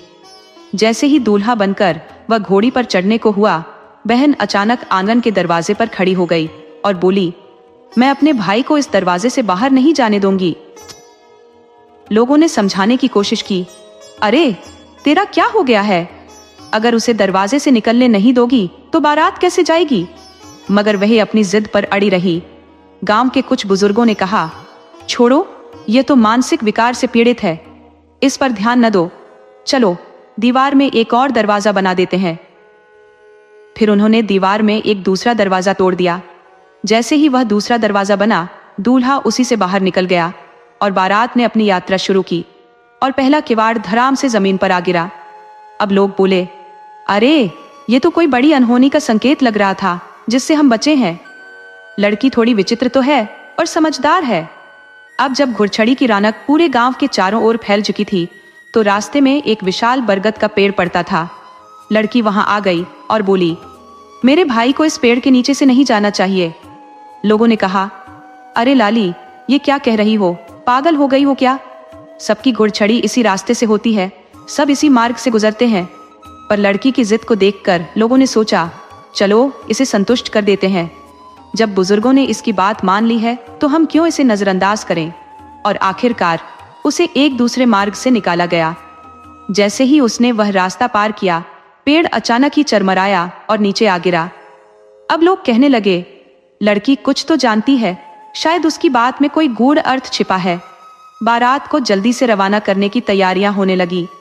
लड़की ने अचानक ऐलान किया, मैं भी बारात में जाऊंगी। गांव के लोगों ने टोका, अरे लड़कियां बारात में नहीं जाती, पुरानी परंपरा है कि औरतें बारात से दूर ही रहती हैं। पर लड़की अपनी जिद पर अड़ गई और जब उसे रोका गया तो गाली गलौज करने लगी। बुजुर्गों ने कहा, ये वहां भी गाली बक देगी, इससे तो बेइज्जती होगी, इसे यहीं रोकना ठीक होगा। मगर लड़की नहीं मानी और बैलगाड़ी में जाकर बैठ गई। समाज के लोग कहने लगे, ठीक है, इसे जाने दो। इसके घर वाले जानते हैं कि लड़की का दिमाग जरा अलग चलता है, इसलिए इसे रोका नहीं जा सकता। वह बारात के साथ चली और बार बार बकबक करती रही। जब फेरों का समय आया, दूल्हा दुल्हन मंडप में बैठे तो लड़की ने अपनी जिद दोहराई, मैं अपने भाई के साथ फेरों में बैठूंगी। बुजुर्गों ने समझाया, बहन अपने भाई के फेरों में नहीं बैठती, यह परंपरा के विरुद्ध है। पर लड़की तस से मस नहीं हुई। मैं तो भाई के साथ बैठूंगी, उसने दृढ़ स्वर में कहा। और फिर वह एक सुई लेकर बैठ गई। जैसे ही अवसर मिला, उसने सांप को पकड़कर उसका फन भेद दिया और उसे वहीं जमीन पर डाल दिया। इसके बाद लड़की के फेरे पूरे हो गए। बहू की विदाई की घड़ी आई और बेटे के साथ बहू को घर लाया गया। घर में गृह प्रवेश की रस्में निभाई गई और द्वार पूजा की गई। फिर देवताओं के कमरे में उन्हें आशीर्वाद के लिए ले जाया गया। रात गहराने लगी और उन्हें विश्राम के लिए भेजा गया। तभी लड़की अपनी जिद पर अड़ गई, मैं तो इनके साथ ही रहूंगी। बुजुर्गों ने समझाया, बेटी ऐसी बातें क्यों कह रही हो, ऐसा कहीं होता है? पर वह अपनी बात पर अडिग रही, नहीं, मैं इनके साथ ही सोऊंगी। और गुस्से में गाली भी देने लगी। सबने हार मान ली और उसे वहीं छोड़ दिया। रात को एक आगंतुक आया जिसने देखा कि कमरे में 3 सिर, 6 पैर और 6 हाथ है। वह घबराकर उलटे पांव लौट गया। सुबह जब लड़की उठी, उसने शांत भाव से नहाया, बिना किसी शोर शराबे के। न तो किसी को गाली दी, न ही कोई झगड़ा किया। सब चकित थे। रिश्तेदार जो अब तक विदा नहीं हुए थे भी हैरान थे। अचानक रातों रात ऐसा क्या हो गया कि उसका पागलपन जैसे छूमंतर हो गया। गांव वाले और रिश्तेदार सब आपस में कानाफूसी करने लगे। आखिर लड़की को यह कैसा परिवर्तन हो गया? लड़की अपनी माँ के पास आई और बोली, माँ अब मुझे विदा कर दो। मैं अपने घर लौटने आई थी केवल अपने भाई की रक्षा के लिए। मेरे भाई के भाग्य में जो मृत्यु लिखी थी उसकी 3 घातक परछाइयां थी। मुझे केवल इसीलिए आना पड़ा था कि उसे बचा सकूं। इस कहानी के पीछे वही बहन भाई का रिश्ता है जिसने मुझे यहाँ खींच लाया। जब वह मेरे घर आया तो चाकी में मेरे विचार घूम गए। मैंने उसी चाकी से रोटियां भी बना दी। लेकिन जब मुझे आभास हुआ कि मेरे भाई के लिए यह रोटियां विष हो सकती हैं तो मैं वहां से दौड़ पड़ी। रास्ते में मुझे एक माता का आशीर्वाद मिला। उन्होंने मुझे संकेत दिया कि मेरे भाई पर 3 बार मृत्यु के खतरे हैं और साथ ही उपाय भी बताया जिससे उसकी रक्षा हो सके। तब बरगद के पेड़ के नीचे बैठकर मैंने वह संकल्प लिया। तब से ही मैंने उसे गालियां देनी शुरू की, ये जानते हुए कि यही उसे उसकी कुंडली में लिखे संकट से मुक्त कर सकता है। माँ, मेरा पागलपन महज दिखावा था। न तो मुझ पर किसी बुरी आत्मा का साया है, न ही किसी ऊपरी हवा का प्रभाव। मैंने इस लड़ाई के लिए बहुत कुछ त्यागा है। मेरे पास अपना घर है जहाँ चूल्हे पर उबलता दूध और पालने में रोता मेरा बच्चा है। पर माँ, मैंने ये सब अपने भाई की जिंदगी बचाने के लिए छोड़ा है। और माँ, अब मुझे विदा कर, मुझे अपने घर की ओर लौटना है। अब जाकर सब कुछ ठीक हो गया है और सबकी आंखों में संतोष की झलक है। बहू और बेटा भी आनंदित है। बहन को भरपूर सौगातों के साथ राजी खुशी विदा किया गया। भैया दूज के इस अवसर पर जहां बहनें अपने भाई का टीका करती हैं और उसकी लंबी उम्र की कामना करती है। भगवान उनके भाइयों की रक्षा करते हैं। इसी दिन से भाई दूज का यह पर्व प्रचलन में आया। उस दिन भाई अपनी बहन के घर आया था और बहन ने अपने भाई का टीका किया, उसकी कुशलता की मंगल कामना की और उसके समस्त कष्टों का निवारण किया। उसने अपने भाई को हर विपदा से सुरक्षित किया।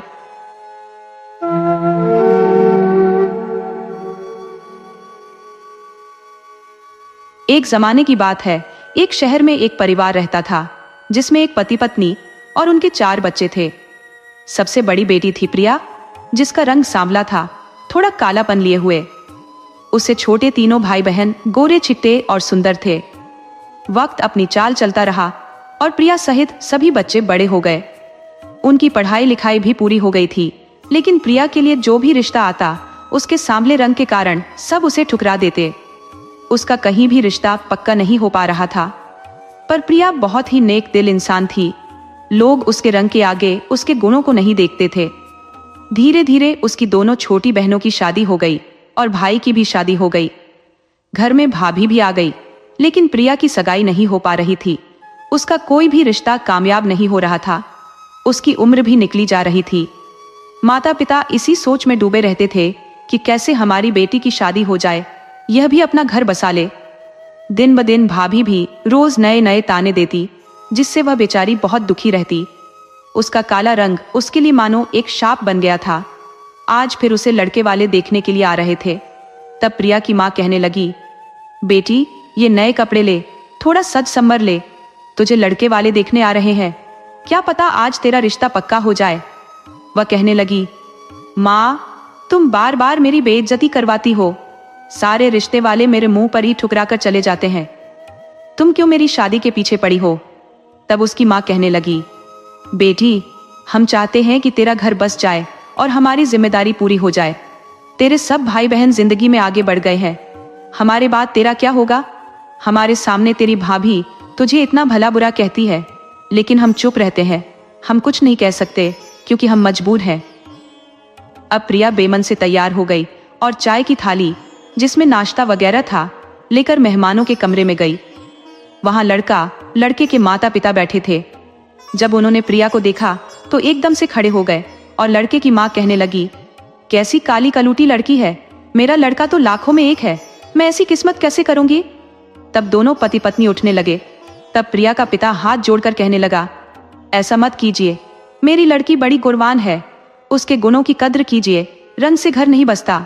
रंग का क्या है, रंग तो होते हैं, जो पति पत्नी होते हैं उनके गुणों को मिलना चाहिए ताकि अच्छे घर की नींव रखी जाए, ताकि संसार में जो पीढ़ियां आने वाली है वे संस्कारवान बने। उसका पिता उनके बहुत हाथ जोड़ रहा था, लेकिन वे नहीं मान रहे थे। तभी लड़के के पिता और प्रिया के पिता में आपस में बातें होने लगी। लड़के के पिता कहने लगे, अच्छा ठीक है, हम तुम्हारी बेटी की सगाई कर लेंगे, तुम्हारी शादी कर देंगे अपने बेटे से, लेकिन ये बताओ कि आप हमें दहेज में क्या दोगे। तब जो प्रिया का पिता था वह ठीक ठाक था, ज्यादा गरीब नहीं था। वह कहने लगा, आप जो भी कहोगे वह सब मैं दहेज में दूंगा, उसके लिए चाहे मुझे अपना घर बार बेचना पड़ जाए, लेकिन मैं अपनी बेटी की खुशी के लिए सब कुछ करूंगा। अब जो रिश्ता पक्का हो गया, लेकिन जो लड़का नितिन था वह कहने लगा, ये क्या कर रहे हो आप। वह अपने पिता पर गुस्सा होने लगा, दहेज के लिए क्यों मेरी जिंदगी खराब कर रहे हो। तभी लड़के की माँ कहने लगी, चुप बैठ जा, बड़ों के बीच में नहीं बोलते हैं। लड़का चुप हो गया। जब उनकी मांग पूरी होती दिखाई दी तो लड़के की माँ कहने लगी, प्रिया की माँ शादी की तैयारियां शुरू कीजिए, हम तुम्हारी बेटी को अपने घर की बहू बनाकर ले जाएंगे।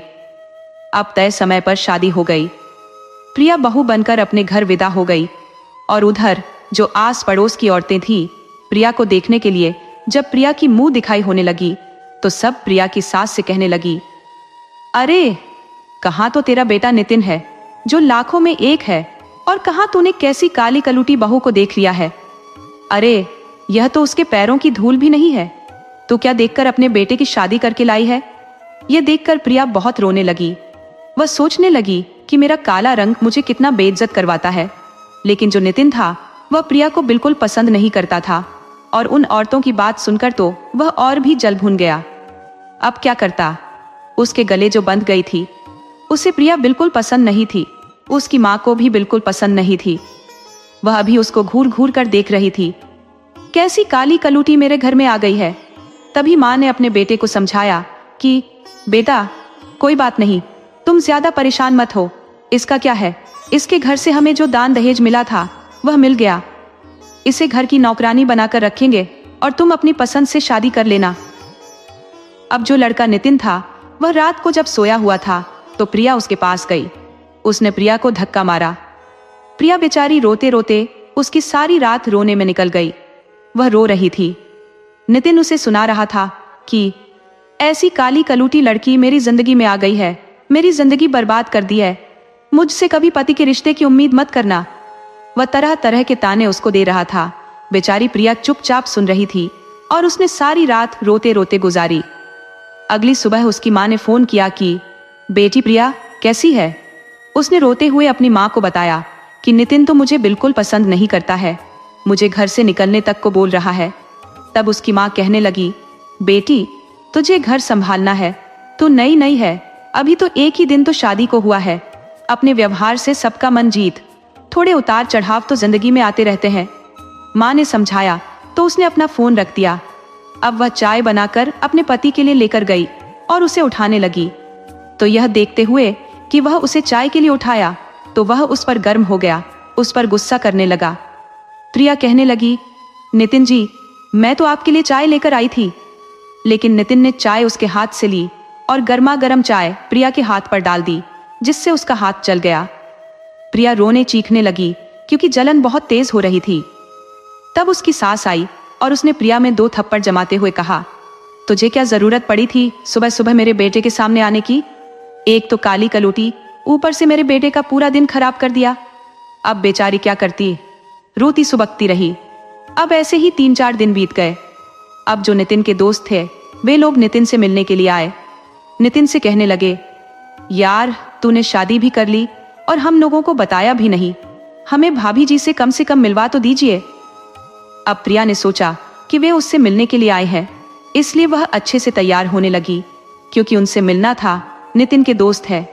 यह सोचकर उनसे मिलने के लिए तैयार होने लगी।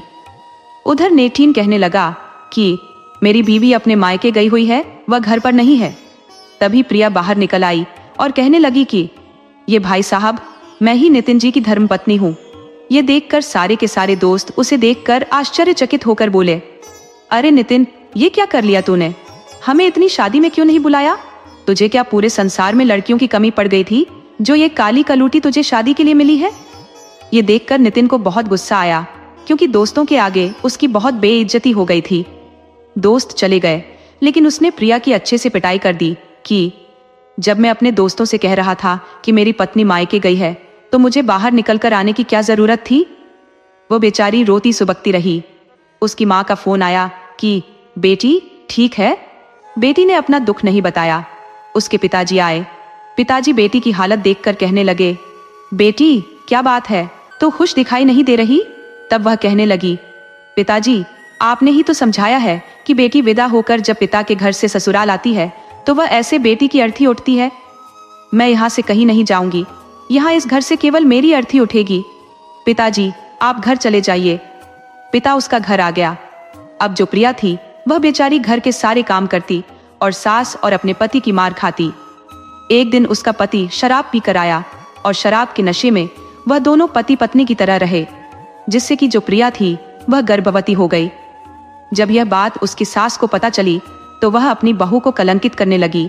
कहने लगी, पता नहीं किसका कलंक घर में लेकर आ गई है जो मेरे बेटे के माथे मड़ा है। मेरा बेटा तो तेरी शक को भी पसंद नहीं करता, जा और हमारे घर से निकल जा। प्रिया कहने लगी, माँ जी मेरे पेट में इस घर का चिराग पल रहा है, मैं इस घर से बिल्कुल नहीं जाऊंगी, इसके लिए चाहे मेरी जान ले लीजिए। जब ये बात नितिन को पता चली तो वह भी उस पर बहुत गुस्सा हुआ और उस पर 2 थप्पड़ जमा दिए। वह बेचारी रोती रोती रही, सब दुख सहन करती रही, लेकिन उसने साफ मना कर दिया कि चाहे तो मेरी चमड़ी उधेड़ो, चाहे मुझे जान से मार दो, लेकिन मैं यह घर छोड़कर नहीं जाऊंगी। तब नितिन की माँ ने नितिन को समझाया, कोई बात नहीं बेटा, ये घर की नौकरानी बनकर पड़ी रहेगी, हमारा भी काम होता रहेगा, हम तेरी दूसरी शादी कर देंगे। अब नितिन के लिए एक लड़की का रिश्ता आया जो अपने बाप की बहुत ही बिगड़ी हुई औलाद थी। वह लड़की बहुत सुंदर भी थी। उसका नाम मालिनी था। मालिनी का रिश्ता तय हो गया तो नितिन के माता पिता कहने लगे कि हमें मालिनी पसंद है, और नितिन को भी मालिनी बहुत पसंद आई, लेकिन हम शादी नहीं करेंगे, हम कोर्ट मैरिज करेंगे, रजिस्टर्ड शादी हो जाएगी। तो लड़की का जो पिता था वह मान गया, क्योंकि उसके पास बहुत धन दौलत थी। जो उन्होंने दहेज मांगा उसने दे दिया और मालिनी से उसकी शादी करा दी। उधर बेचारी प्रिया घर की नौकरानी बन गई। जब मालिनी घर में आई, सास बड़ी खुश थी। वह दान दहेज लेकर आई थी और उन्होंने प्रिया से कहा कि तुझे उसको कभी यह नहीं बताना है कि उसकी मतलब पहली पत्नी है। हमने उससे कहा है कि उसकी पत्नी चरित्रहीन थी, इसलिए हमने उसे घर से निकाल दिया। प्रिया कहने लगी, ठीक है माँ जी, मैं कभी उसको नहीं बताऊंगी, लेकिन यह घर तो मैं नहीं छोड़कर जाऊंगी। अब प्रिया का जो सामान था अपने नौकर वाले कमरे में रख दिया और घर में मालिनी आ गई। मालिनी बहुत मॉडर्न थी। जब घर में बहू की रस्में चलने लगी शादी की, तो उसने साफ मना कर दिया कि मैं नहीं आऊंगी, रस्में करनी है तो मेरे पिता के पैसों से कर लीजिए। ये कैसे? लेकिन पैसों ने उनका मुंह बंद कर दिया था।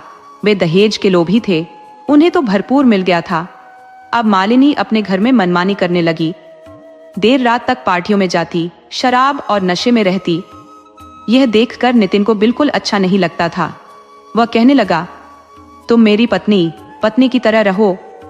इस पर वह कहने लगी कि तुमने मुझे खरीद लिया है, मेरे पिता ने तुम्हें खरीदा है। दामाद तुम्हारा पैसों से भर गया तो मेरी पर पाबंदी लगाने वाले होते हो। और यह कहकर मालिनी थी, वह रोज पार्टियों में जाती, कभी सास की नहीं सुनती, कभी पति की नहीं सुनती, किसी की नहीं सुनती थी। उधर बेचारी प्रिया पिछले दिनों नौकरानी की तरह सारा काम करती और अपने पेट में उस घर के वारिस को पाल रही थी। वह सारे काम करती, उसमें भी बहुत खुश थी, लेकिन मालिनी को पति के साथ देखकर उसे बिल्कुल अच्छा नहीं लगता था। एक दिन वह मालिनी को कॉफी दे रही थी कि मालिनी ने उसे डांट दिया और कहने लगी, मैडम बोला करो और नौकरानी होकर मेरा नाम लेती हो। उसे सिर पर चढ़ा दिया है। तब से वह उसको मैडम कहने लगी। अब जो ऐसे ही दिन बीत रहे थे, सास कहने लगी, बहू, आज तक तुमने शादी के बाद घर में कुछ नहीं बनाया, कम से कम आज कुछ मीठा बनाकर ये रस्म तो पूरी कर दो, काफी दिन बीत गए हैं। तब मालिनी कहने लगी, माँ जी, जो पैसे मिले हैं ना, उनसे ही बनाकर खा लीजिए, घर में नौकरानी है। अगर आप कहती तो मैं अपने मायके से एक नौकरानी और लेकर आ जाती, वह तुम्हारा खाना बनाती। मैं तो तुम्हें खाना बनाने वाली लग रही हूँ? मेरे पिता ने तुम्हारा मुंह बंद कर दिया है, पैसे चाहिए, मुझसे खाना बनवाना है। इस बीच सास देखती रह गई और उसे एक दिन सास को बहुत तेज बुखार हुआ, उल्टी हो रही थी, चक्कर आ रहे थे। तभी प्रिया ने देखा कि मेरी सास की तबीयत खराब है।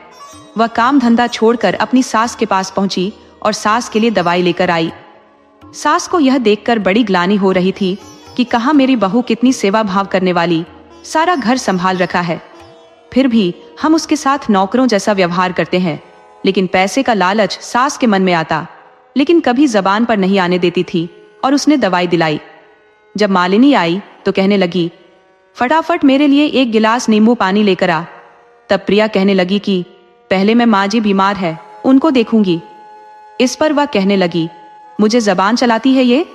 तभी नितिन आ गया और नितिन कहने लगा, मालिनी, ये कौन सी बदतमीजी है? मेरी माँ की तबीयत खराब है और तुम्हें अपनी पड़ी हुई है। वह कहने लगी, तुम तो चुप ही रहो, तुम्हें जो चाहिए तुम्हें मिल गया ना, मुझे जो करना है मुझे करने दीजिए। नितिन चुप हो गया, लेकिन वह मालिनी से बिल्कुल खुश नहीं था। वह कहीं न कहीं अब प्रिया को तलाशने लगा। उसे प्रिया की अच्छाइयां नजर आने लगी। सास को भी प्रिया की अच्छाइयां नजर आ रही थी। तभी प्रिया ने जो अपने पति के साथ अपने सास ससुर को रहने के लिए कहते, लेकिन वह हिम्मत नहीं कर पा रहे थे कि मालिनी के होते हुए प्रिया को कैसे रख सकते हैं। अब आगे पीछे जब भी टाइम मिलता, समय मिलता, मौका मिलता, तभी नितिन प्रिया से बातें करने की कोशिश करता। प्रिया उसी से खुश हो जाती। एक दिन प्रिया के साथ नितिन को बात करते हुए मालिनी ने देख लिया। मालिनी ने तुरंत पुलिस को बुला दिया और कहा कि इन्हें गिरफ्तार कर लीजिए, ये एक पत्नी के होते हुए दूसरे रिश्ते दिल रखते हैं। पुलिस आ गई। लड़की का पिता आ गया। उसने कहा कि मैंने इनको मांगा था, ये दिया, फिर भी ये लोग सही नहीं है। वह कहने लगा, नितिन कहने लगा, मालिनी, मैंने तुमसे शादी करके अपने जीवन की सबसे बड़ी भूल की है। मेरी पत्नी तो यह प्रिया है, जो एक रंग के कारण मैंने इसे इतना दुत्कारा, पीजा, घर निकालने की कोशिश की, अपने अंश को अपना अंश नहीं कहा, फिर भी यह मेरे घर को संभालने में लगी हुई है, मेरे घर से बाहर नहीं गई। मैं तो पति होकर तुझे इतना प्यार कर रहा था, और ससुर ने भी तुझे हाथों पर रखा, कोई रोक टोक नहीं थी मालिनी, लेकिन तूने तो हमें जूते की ठोकर पर रखा। मालिनी कहने लगी, तो वह इसी लायक तुम तो दहेज के लोभी हो, तुमने पहली बहू की कद्र नहीं की और मुझसे शादी कर ली, इसके खिलाफ केस बनता है, इन्हें गिरफ्तार कीजिए। पुलिस आगे उसका पिता कहने लगा, इसको गिरफ्तार कर लीजिए, इन्होंने मेरी बेटी के साथ धोखा किया है। तभी मालिनी खिलखिलाकर हंसने लगी और कहने लगी, वाह, मान गए भैया तेरे को, तो कितनी पति धर्म निभाने वाली, और यह तेरी कद्र नहीं समझे। अब प्रिया की आंखें फटी की फटी रह गई। प्रिया कहने लगी कि तुम ऐसा क्यों बोल रही हो? तो वह कहने लगी, ये मेरे पिता नहीं है, ये मेरे वकील है, और तू भूल गई मैं तेरी बचपन की सहेली हूं। वह कहने लगी, जब ये बच्चे तुझे काली कहते थे तब भी मैं बच्चों को डांट देती थी, किसी की हिम्मत नहीं थी तुझे काली कहे। अब मैं जब अमेरिका से लौटी तो तेरी शादी हो चुकी थी। जिस दिन मैं घर गई, क्योंकि मैं इतने सालों बाद आई थी, बचपन से जवान हो गई हूं, तो मुझे कोई नहीं पहचान पा रहा था। वैसे भी मेरे पास कोई कमी नहीं है। जब मैं अपनी बचपन की सहेली से मिलने के लिए गई तो तेरे माता पिता बड़े उदास थे, बड़े दुखी हो रहे थे तेरे लिए। जो उन्होंने मुझे पूरी बात बताई है, तो हमने मिलकर ही यह नाटक किया। जो मेरी शादी हुई है वह फर्जी शादी है, तेरे पति के साथ मेरा कोई संबंध नहीं है। ये सब तो मैंने इन्हें सबक सिखाने के लिए किया है। हमारी कोई रजिस्टर्ड शादी नहीं हुई। ये मेरे पिता नहीं, मेरे वकील हैं। अब तो जो नितिन और उसकी माँ थे, वे खड़े खड़े हैरान रह गए और देखने लगे। वे अपनी बहू से माफी मांगने लगे, कहने लगे कि बहू, हमें माफ कर दे। दहेज में हम इतने लोभी हो गए कि तेरे गुणों को, तेरे रंग के पीछे तेरे गुणों को पहचान नहीं पा रहे थे। उस सुंदरता का क्या करें जिसमें कोई गुण ना हो, और उस गुण का क्या करें जो सुंदर ना हो। यानी सुंदरता होना जरूरी नहीं है, गुण होना जरूरी है। सुंदरता से घर नहीं बसते, गुणों से घर बसते हैं। रंग तो दो ही है, काला या गोरा। अगर आदमी काला है तो उसको दुत्कारिए मत, उसके गुणों की परख कीजिए, क्योंकि जो हीरा होता है कोयले में ही निकलता है, कोयले की खानों में ही मिलते हैं। और असली हीरा क्या है, कौन है, ये तो जौहरी पहचान सकता है। इसलिए हमने कोयले को पकड़ा और हीरे को छोड़ दिया। अब सास ससुर को अपनी करनी पर पछतावा हो रहा था। पति को भी बहुत पछतावा था, लेकिन जब उन्हें पता चला कि यह फर्जी शादी थी तो उन्होंने अपनी बहू से माफी मांगी, और पति ने भी अपनी पत्नी को अपने गले लगा लिया और उससे माफी मांगी। कहने लगा कि सच में तुम ही मेरी जीवन संगिनी हो, ऐसी जीवन संगिनी पाकर तो मैं धन्य हो गया। दोस्तों, अब प्रिया अपने सास ससुर और पति के साथ सुख से रहने लगी। अगर आपको हमारी कहानी पसंद आई हो तो कृपया सब्सक्राइब करें और शेयर करें।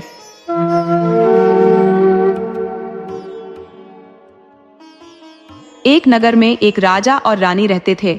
उनके एक बेटा था जो बहुत मन्नतों के बाद पैदा हुआ था, इसलिए राजा और रानी उसे बड़े प्यार से पालते थे। रानी बड़ी धार्मिक महिला थी। समय बीता और राजकुमार बड़ा हो गया तो राजा और रानी को उसकी शादी की चिंता सताने लगी। उन्होंने धूमधाम से राजकुमार का विवाह कर दिया और उनका समय आनंद से कटने लगा। पर कहते हैं ना, जो इस संसार में आया है उसे एक दिन जाना ही है। कुछ समय बाद राजा बीमार रहने लगे और परलोक सिधार गए। उनके कुछ ही दिनों बाद रानी भी चल बसी। अब राजकुमार अकेला ही राजा बन गया। इसके बाद रानी ने एक सुंदर बेटी को जन्म दिया। लड़की बेहद खूबसूरत थी, पर कहते हैं ना, जीवन और मरण तो भगवान के हाथ में है, इस पर किसी का जोर नहीं चलता। बच्चे को जन्म देते ही रानी भी स्वर्ग सिधार गई। अब राजा बेचारा अकेला रह गया। उसने लड़की की देखभाल करना शुरू किया। 2-4 दिन तो बीत गए, पर वह राजकाज संभाले या लड़की की देखभाल करे। तब राजा के मंत्रीगणों ने राजा को समझाया कि महाराज, आप दूसरा विवाह कर लें, जिससे आपकी बेटी भी पल जाएगी। आपकी बेटी तो वैसे ही इतनी अभागी है। बेचारी के जन्म लेते ही उसकी माँ स्वर्ग सिधार गई, इसलिए उस बेचारी का नाम उन्होंने दयावती रख दिया। अब राजा ने उनकी सलाह मानी और राजा को सबकी सलाह अच्छी लगी। रिश्तेदारों, घर परिवार सबने राजा को दूसरी शादी करने की ही सलाह दी। अब राजा ने दूसरी शादी कर ली और दूसरी रानी घर में आ गई। दूसरी रानी के घर आने से उसे पहली वाली जो दयावती थी वह बिल्कुल पसंद नहीं थी। वह उससे बहुत चिढ़ती थी। जब दयावती बहुत छोटी थी, उसे भूख लगती तो वह रोती रहती, पर उस पर कोई ध्यान नहीं देती थी। जब राजा आता तो उसके सामने वह दयावती को बहुत प्यार दिखाती, ताकि राजा समझे कि वह मेरी बेटी की परवरिश ठीक से कर रही है। जब दयावती 1 साल की हुई तो उसके बाद उस घर में एक और बेटी का जन्म हुआ। उसके आने से पूरे नगर में मिठाई बटी, नाच गाना हुआ और उस लड़की का नाम सुखवती रख दिया, क्योंकि सबने कहा कि उसके आने से घर में खुशी का माहौल हो गया। तो अब राजा की 2 बेटियां हो गई, दोनों में 1 साल का अंतर था। धीरे धीरे लड़कियां थोड़ी बड़ी हो गई। जो रानी थी वह अपनी बेटी को बहुत प्यार करती थी। जो दयावती बहुत होनहार थी, पूजा पाठ करती थी, जहां भी होता पूजा पाठ में चली जाती, जिससे उसे बहुत मार पड़ती और उसे ताने सुनने पड़ते थे, लेकिन वह उठकर पूजा करती। रानी को इस बात से बहुत जलन होती थी कि यह तो बहुत पूजा पाठ करती है, क्योंकि दयावती जो थी वह अपनी बेटी से ज्यादा सुंदर थी। उस चीज से भी रानी को बहुत जलन होती थी। अब रानी की अपनी बेटी तो विद्यालय में पढ़ने जाती थी, पर जो दयावती थी उसको वह नहीं जाने देती थी। जब राजा ने कहा कि इसको विद्यालय में पढ़ने जाने दो, तो रानी ने कहा कि मेरी तबीयत खराब रहती है, ये तो बड़ी है, थोड़ा हाथ बटाएगी तो मेरा भी काम हो जाएगा। और राजा के जाने के बाद ही वह उससे घर का सारा काम करवाती, उसे तरह तरह से दंड देती थी, मतलब उसको हर तरह से वह दुखी रखती थी। अब धीरे धीरे दोनों कन्याएं बड़ी होने लगी और विवाह योग्य हो गई। राजा भी जान चुका था कि जो रानी है वह दयावती को बिल्कुल पसंद नहीं करती, उसके साथ सौतेला व्यवहार करती है। रानी ने कहा कि दयावती की शादी कर दो, जिससे कि हम इससे छुटकारा पालें। राजा ने कहा कि ठीक है, ये मेरी बेटी है, मैं शादी तो करूंगा, लेकिन उचित वर देखकर ही तो शादी करूंगा, कोई अच्छा लड़का मुझे मिलने दो। इस पर रानी अड़ गई और कहने लगी कि दयावती के नसीब में सुख नहीं होना चाहिए। ये सोचकर, क्योंकि वह तो उससे बहुत जलती थी, तो इसलिए उसने राजा से जिद कर ली कि या तो इस लड़की का विवाह किसी गरीब घर में करो, नहीं तो मैं जहर खाकर अपनी जान दे दूंगी। अब राजा एक रानी को खो चुका था, वह दूसरी रानी को खोना नहीं चाहता था, इसलिए वह बहुत डर गया और उसने जो दयावती थी उसका विवाह एक भिखमंगे के साथ कर दिया। और उसके साथ विदा होकर दयावती अपने ससुराल आ गई। और जो उसकी अपनी बेटी सुखवती थी वह भी विवाह योग्य थी। तब रानी ने राजा से कहा कि उसकी शादी नगर के सबसे ऊंचे खानदान में होनी चाहिए। अब राजा ने जो इस नगर का सबसे अमीर और बड़ा व्यापारी था उसमें सुखवती की शादी कर दी। दोनों बहनें एक ही नगर में रहती थी, एक नगर के सबसे अमीर खानदान में और एक बेचारी भिखमंगे के घर में, जिसके घर में 2 वक्त का खाना भी नहीं था। जो सुखवती का घर वाला तो जो व्यापारी था उसके घर में तो हर तरह की मौज थी, और जो दयावती का पति भिखारी था और वह हाथ पैर से भी लाचार था, ऊपर से शराब पीता था, जिसकी वजह से वह बीमार रहता था। अब देखते ही देखते दयावती के दुखों के दिन शुरू हो गए। लोग उसे दुखवती के नाम से पुकारने लगे कि बेचारी ने जन्म लिया है, तब से ही दुख देख रही है। वह दूसरे के घरों में बर्तन मांजती, क्योंकि उसका एक बेटा भी हो गया था तो उसका पालन पोषण करती। उसका पति जो चल बसा था, अब बेचारी घर में 2 ही माँ बेटे रह गए। एक दिन सुखवती ने सोचा कि देखो तो सही मेरी बहन का क्या हाल है, क्योंकि तो उसका नाम दयावती हो गया था। शादी से पहले सब लोग उसे दयावती कहते थे, लेकिन शादी के बाद तो उस पर दुखों का अंबार लग गया। अब वह उसके घर आई और कहने लगी, तूने सोचा क्यों ना अपने घर का काम करे, एक नौकरानी मिल जाएगी। वह कहने लगी, तेरी हालत देखी नहीं जाती, इसीलिए मैं तेरे घर पर एक काम करती हूँ। तू मेरे घर काम करने के बदले में मुझे खाना दूंगी, जो तू और तेरा बेटा खा लेना। इस पर वह कहने लगी, वह बहुत भोली भाली थी। बहन के घर में झाड़ू पोछा करके जो मैं कुछ लाती हूँ उसे हम दोनों माँ बेटे खा लेते हैं, उसी से हमारा गुजारा चल रहा है। अब ऐसी बात है तो मैं अपनी बहन के घर भी काम कर दिया करूंगी, तू है तो मेरी बहन। अब दुखवती अगले दिन से सुखवती के घर जाने लगी। अब उसके घर सारा काम करती थी, लेकिन जो सुखवती थी वह सारा जो रात का बासी भोजन होता उसे दुखवती को दे देती थी। लेकिन दुखवती बेचारी कुछ नहीं बोलती और चुपचाप लेकर आ जाती और अपने बच्चे को खिला देती थी। ऐसे ही दिन बीत रहे थे और दिवाली का त्योहार आ गया। दिवाली का त्योहार आ गया तो जो छोटा बच्चा था उसने देखा आस पड़ोस में पकवान बन रहे हैं तो उसकी इच्छा भी पकवान खाने की हुई, तो वह अपनी माँ से कहने लगा, माँ मुझे भी पकवान खाने हैं, दिवाली आ गई है, आज मैं बासी खाना नहीं खाऊंगा। तो उसकी माँ कहने लगी, बेटा मैं कहाँ से तेरे लिए बनाऊं, हम तो बेचारे किस्मत के मारे हैं, जैसे भगवान की इच्छा होगी बेटा, कभी पकवान खाने लायक बनाऊंगा तो तुझे मैं जरूर पकवान बनाकर खिलाऊंगा। उस पर बेटा माँ से कहने लगा, माँ तुम मौसी के घर जाना और उनसे कहना कि या तो बने पकवान मेरे बेटे के लिए छोड़ दे, ताकि मैं घर जाकर अपने बेटे के लिए पकवान बना सकूं। उसकी बातों को सुनकर वह अपनी बहन के घर गई। घर जाकर काम कर दिया और कहने लगी, दीपावली का त्योहार है और मेरे बेटे ने इच्छा जताई कि तुम तो मुझे थोड़ा सूखा आटा या फिर कुछ बने पकवान दे दो। इतना ही कहना था कि जो सुखवती थी उसने तो झाड़ू उठाई और दुखवती की पिटाई करनी शुरू कर दी और उसे मारते मारते घर के बाहर तक ले आई। अब बेचारी दुखवती को बासी खाना भी नहीं मिला। वह रोटी गिड़गिड़ाती अपने घर आ गई और घर की टूटी झोपड़ी थी उसमें आकर बैठकर रोने लगी। अब रोने लगी उसका बेटा और कहने लगा, माँ नहीं दिए होंगे, लेकिन क्या कहती अपने बेटे को। गले से लगाकर जोर जोर से रोने लगी और उसने सारी बात अपने बेटे को बताई। उसका बेटा कहने लगा, नहीं माँ मुझे कोई नहीं खाना है, तुम आराम करो। और दोनों माँ बेटे, दिवाली का त्योहार था, दोनों भूखे पेट सो गए। अगले दिन उठी तो उसकी ममता तड़प तड़प तड़प रही थी कि बच्चा भूखा और मैं इतनी लाचार हूँ कि अपने बच्चे के लिए मैं कुछ नहीं कर सकती।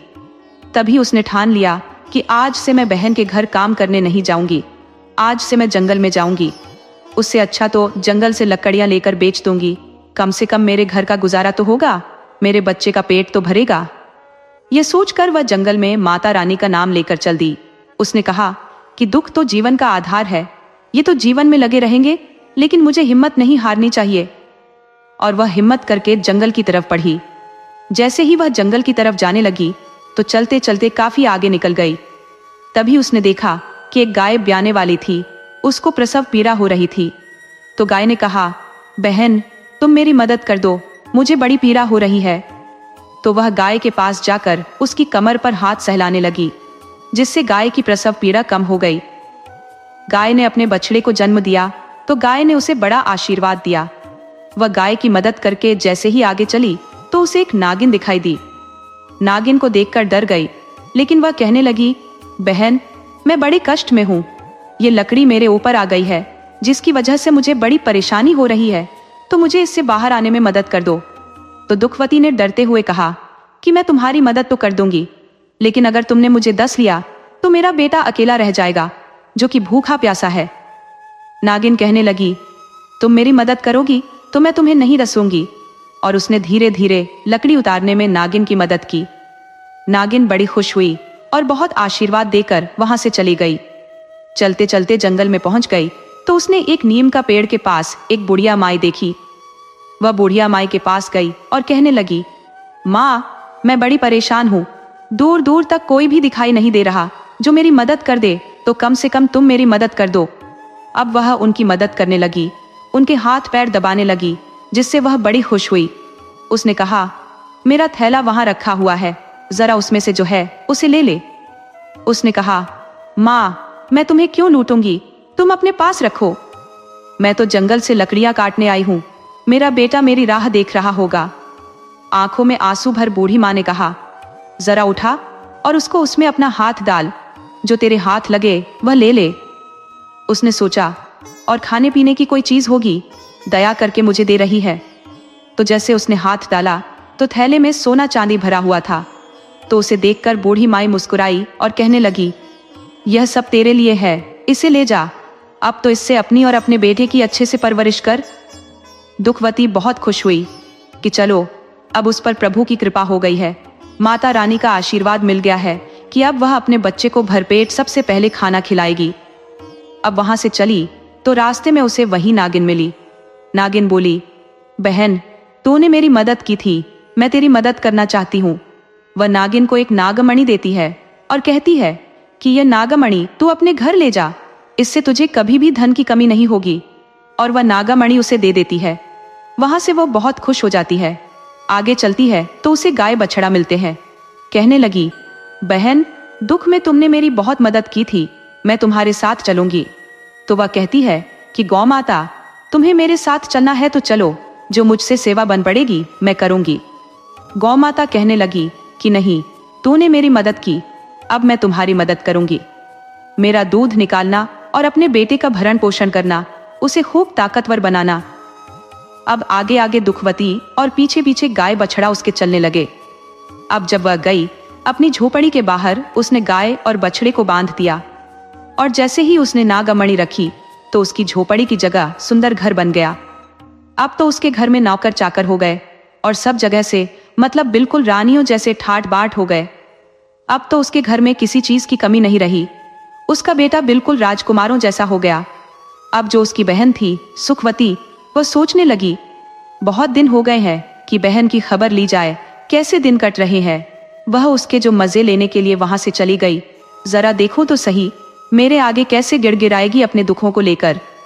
जब आई तो देखती है कि झोपड़ी की जगह इतना सुंदर घर है। उसके तो बहुत चकित रह गई देखकर। वह अंदर गई और कहने लगी। फिर उसने देखा उसके तो नौकर हो गए, लेकिन फिर भी घमंड तो उसके अंदर था। तो कहने लगी, आजकल तो तुम काम करने नहीं आती, मैं तो तुम्हारा इंतजार करती हूँ। इस पर वह कहने लगी कि एक काम कर, तू मुझे झाड़ू पोछा के बदले में खाना देती थी, लेकिन मैं तुझे ताजी बनाकर खाना दूंगी। अब यह बात उसे लग गई और वह तिलमिला उठी, पर झूठी मुस्कान लाकर वह कहने लगी, अरे बहन, गुस्सा क्यों होती है? सच सच बता, कहाँ से इतना माल चुरा कर लाई है? इस पर जो दुखवती कहती है, मैं क्यों किसी का माल चुराऊंगी, मेरे पर तो प्रभु की कृपा हुई। तो कहने लगी, सच सच बता, नहीं तो मैं राजा से शिकायत करके सूली पर चढ़वा दूंगी। अब बेचारी भोली भाली थी तो कुछ छल कपट तो जानती नहीं थी। तो उसने कहा कि तुमने मुझे मारा तो मैं जंगल में चली गई थी। उसने पूरी कहानी को बताया, कैसे उसे गाय ने मदद की, उसे नागमणि मिली, उसे सोना चांदी मिला, पूरी बात बता दी। अब सुखवती के मन में लालच आ गया। अगले दिन उसने एक पुरानी साड़ी पहनी और गरीब का वेश बनाया और जल्दी जंगल की तरफ चली गई। जंगल में चली तो सामने शेरनी दिखाई दी जो दहाड़ रही थी, जिसे देखकर सुखवती डर गई और वहां से जान बचाकर भागी। अब वह आगे गई तो आगे उसे वही नागिन फुफकारती हुई नजर आई। वहां से वह जान बचाकर भागी। फिर आगे जंगल में गई, क्योंकि उसे तो लालच था। लालच के बल वह वापस नहीं आ रही थी, तो आगे बढ़ती जा रही थी कि आज मैं भी दुखवती की तरह धन दौलत लेकर आऊंगी। अब जो वह चली गई, दुखवती के दिन फिर गए तो मैं भी, मेरा नाम तो सुखवती है, मुझे तो सुखी रहना है और धन दौलत लाकर और सुखी हो जाऊंगी। इसलिए वह चलते चलते उसी पेड़ के पास पहुंच गई जहां वह बूढ़ी माई बैठी हुई थी। बूढ़ी माई कोई और नहीं, साक्षात देवी थी। वह तो उनकी परीक्षा ले रही थी।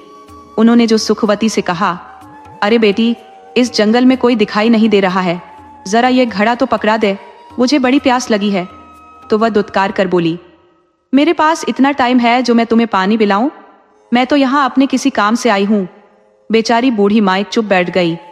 थोड़ी देर बाद बूढ़ी माई फिर बोली, अरे बेटा, मेरे सिर में जुएं देखने हैं, बड़ी खुजली हो रही है। वह कहने लगी, तुझे क्या मैं जुएं देखने वाली लग रही हूँ जो मैं तुम्हें देखूं, या तुम्हारी नौकर हूं? इस तरीके से वह उस बुढ़िया को डपट देती है। अब बूढ़ी माई सब समझ जाती है कि यह तो साक्षात देवी थी। प्रभु की माया को कौन नहीं जानता, भगवान तो जानते हैं कि उसके मन में क्या है। तो वह मानो बूढ़ी माई कहती है, जरा देख, मेरा थैला टंगा है, तुझे जो चाहिए इसमें से ले जा। अब उस दुखवती की बात याद आती है कि कैसे बूढ़ी माई ने उसे थैले में से धन ले जाने के लिए कहा था। तो वह बड़ी फुर्ती से झपट कर थैले पर पड़ी और न तो उसने बूढ़ी माई को पानी पिलाया न उसकी सेवा की। झपट कर जब थैली पर पड़ी तो उसने जैसे ही हाथ डाला थैले के अंदर, तो अपने जोन में बहुत सारे कीड़े मकोड़े जो उसके हाथों पर चिपक गए और वह चिल्लाने लगी, ये क्या, तुमने मेरी बहन को तो इतना धन दिया और मेरे साथ ये कीड़े मकोड़े दे दिए। तो इससे बूढ़ी माई एक छड़ी उठाती है और उसकी खूब पिटाई करती है और कहती है कि तेरी बहन तो सबकी है, वह तो परम भक्त है, भगवान की परम भक्त है, बड़ी भोली भाली, दिल की बड़ी सच्ची है, और तू इतना कुछ होते हुए भी लालच के बल उसे नीचा दिखाने के लिए आई है। और बूढ़ी माई उसे मारते मारते जंगल से बाहर ले आती है। तो अब उसको अपनी करने का, जो अब तक उन्होंने दुखवती के साथ किया था, उसका एहसास होता है।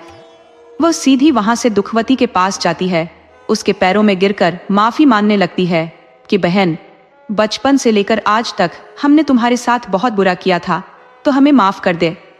दुखावती तो दिल की कितनी अच्छी थी, उसे उठाकर अपने सीने से लगा लेती है और अपनी बहन को माफ कर देती है। उधर जो रानी थी, राजा रानी भी बूढ़े हो गए थे, तो रानी की भी आंखों की रोशनी चली गई। वह भी पछताती है कि उसने शायद अपनी सौतेली बेटी के साथ इतना बुरा व्यवहार किया, जिसकी सजा वह भुगत रही थी।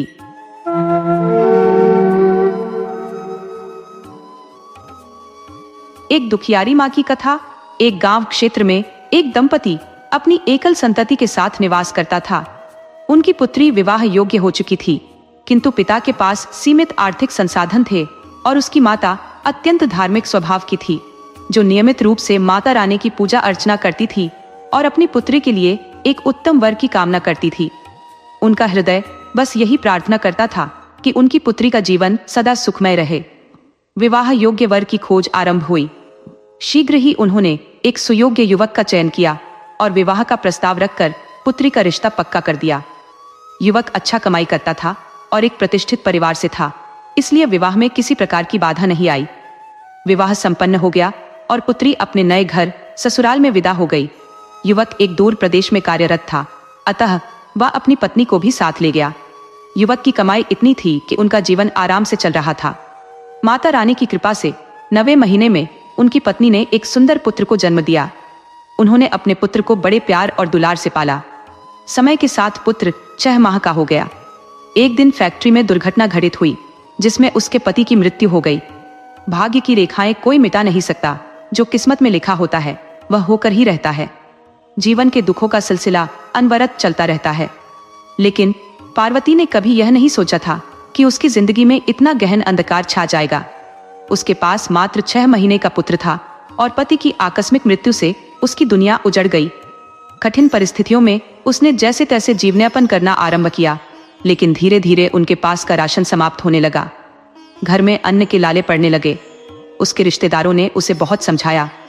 पार्वती को यह सलाह दी गई कि वह पुनः विवाह कर ले, जिससे उसका और उसके पुत्र का भविष्य सुधर सके। किंतु पार्वती ने यह कहकर मना कर दिया कि दूसरा विवाह करने से उसकी जिंदगी तो संवर जाएगी, लेकिन उसके पुत्र का भविष्य बिगड़ जाएगा। वह अपने पुत्र के भविष्य के साथ कोई समझौता नहीं करना चाहती थी। रिश्तेदारों ने बहुत समझाया, परंतु पार्वती नहीं मानी। वह अपने 6 माह के बच्चे को लेकर सोसाइटियों और फ्लैटों में काम मांगने लगी।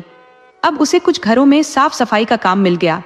मैं अपने काम को पूरी मेहनत और मनोयोग से करती, जिससे उसके मालिक बहुत खुश होते। धीरे धीरे उसे और काम मिलने लगा। अब वो अपने और अपने बेटे का गुजारा करने लगी। उसका बेटा अब 5 साल का हो गया था। अब वो अपने बेटे का एडमिशन स्कूल में करवाना चाहती थी। उसने सोचा कि जो शहर का सबसे बड़ा स्कूल है, उसमें अपने बेटे को पढ़ाऊंगी और उसे एक बड़ा आदमी बनाऊंगी। उसके कई सपने थे। वह उस स्कूल में गई तो वहां की फीस देखकर हैरान रह गई। फीस बहुत महंगी थी। अब कैसे करूंगी? उसने पड़ोसियों से बात की और काम मिलने लगा। अब वो बहुत मेहनत करने लगी। दिन भर सफाई का काम करती और एक दिन अपनी पड़ोसन से बोली, बहन, मुझे सिलाई कढ़ाई का काम सिखा दो, ताकि मैं दिन में साफ सफाई का काम करूं और रात में सिलाई का। इससे मैं अपने बेटे की फीस भर पाऊंगी। वो बहुत समझदार थी। जिम्मेदारियों का बोझ इंसान को बहुत समझदार बना देता है। पार्वती भोली भाली और मन की बहुत साफ थी। उसकी पड़ोसन ने कहा, ठीक है, और उसे सिलाई कढ़ाई का काम सिखा दिया। पार्वती ने पूरे मनोयोग से सीखा और कुछ ही दिनों में पूरा काम सीख गई। अब वह दिन में साफ सफाई का काम करती और रात में सिलाई का, जिससे बेटे की स्कूल की फीस भर जाती। उसका बेटा धीरे धीरे कक्षाएं पास करता हुआ आगे बढ़ रहा था। अब वह 12वीं कक्षा में आ गया था। 12वीं के पेपर खत्म होने के बाद बेटा घर आया। उसे देखकर पार्वती बहुत खुश हुई। बेटा बोला, माँ, मेरे सभी दोस्त अपने माता पिता के साथ बड़े होटल में जाकर पार्टी कर रहे हैं। चलो, आज हम भी किसी बड़े होटल में खाना खाएंगे। माँ ने कहा, बेटा, मेरी इतनी हैसियत नहीं है कि मैं बड़े होटल में जाकर खाना खाऊं। बेटा बौखला गया और माँ से कहने लगा, तुम हर साल यही कह देती हो, मेरी कोई भी इच्छा तुम पूरी नहीं करती। यह सुनकर पार्वती को बड़ा धक्का लगा और वह अंदर जाकर खूब रोई। बेटा गुस्से में घर से बाहर निकल गया। हर साल यही होता था। जब भी बेटा कक्षा में प्रथम आता और पार्टी करने की बात करता, पार्वती हमेशा यही जवाब देती, बेचारे के पास कुछ भी नहीं था। और अगर वह अपने बेटे को बताती तो वह गुस्से में आ जाता, क्योंकि उसे यह समझ नहीं थी कि उसकी माँ यह सब कैसे कर पाती है। अब वह 12वीं कक्षा में आ चुका था और अधिक समझदार हो गया था। आज उसका परिणाम भी आने वाला था। घर की तरफ आते हुए माँ उसकी प्रतीक्षा कर रही थी। जैसे ही उसने अपने बेटे का चेहरा देखा, वह पहचान गई कि उसका बेटा जरूर प्रथम आया है। उसने अपने बेटे के लिए पड़ोसन से बहुत साहस करके 500 रुपये उधार मांगे थे, क्योंकि वह जानती थी कि उसका बेटा आकर पार्टी करने की बात करेगा। लेकिन बेटे ने पहले ही 500 रुपये का इंतजाम कर रखा था। जब वह घर आया और अपनी माँ को पास होने और प्रथम श्रेणी में आने की बात बताई तो माँ बहुत खुश हुई। तब बेटा बोला, माँ, तुम हर साल यही बोलती हो। चलो, आज मेरे पास होने की खुशी में पार्टी करेंगे। मेरे सभी दोस्त मुझसे पार्टी मांग रहे हैं। मैं उनकी पार्टियों में भी कई बार जा चुका हूँ, लेकिन मैंने कभी उन्हें कोई पार्टी नहीं दी है। इसके लिए मुझे 2000 रुपये चाहिए। माँ ने कहा, बेटा, मेरे पास तो सिर्फ 500 रुपये है, ये ले जाओ और पार्टी कर लो। यह सुनकर बेटा बहुत गुस्से में आ गया। वह चिल्ला उठा, तुम हमेशा यही कहती हो, तुमने मेरे लिए क्या किया है? अब मैंने 12वीं पास कर ली है, अब मैं तुम्हारे पास नहीं रहूंगा। माँ को यह सुनकर बहुत दुख हुआ। वह बहुत रोने लगी। बेटा कहने लगा, मैं सुबह ही चला जाऊंगा, और अपने कपड़े पैक करने लगा। तब माँ ने कहा, ठीक है बेटा, तुम चले जाना, लेकिन जाने से पहले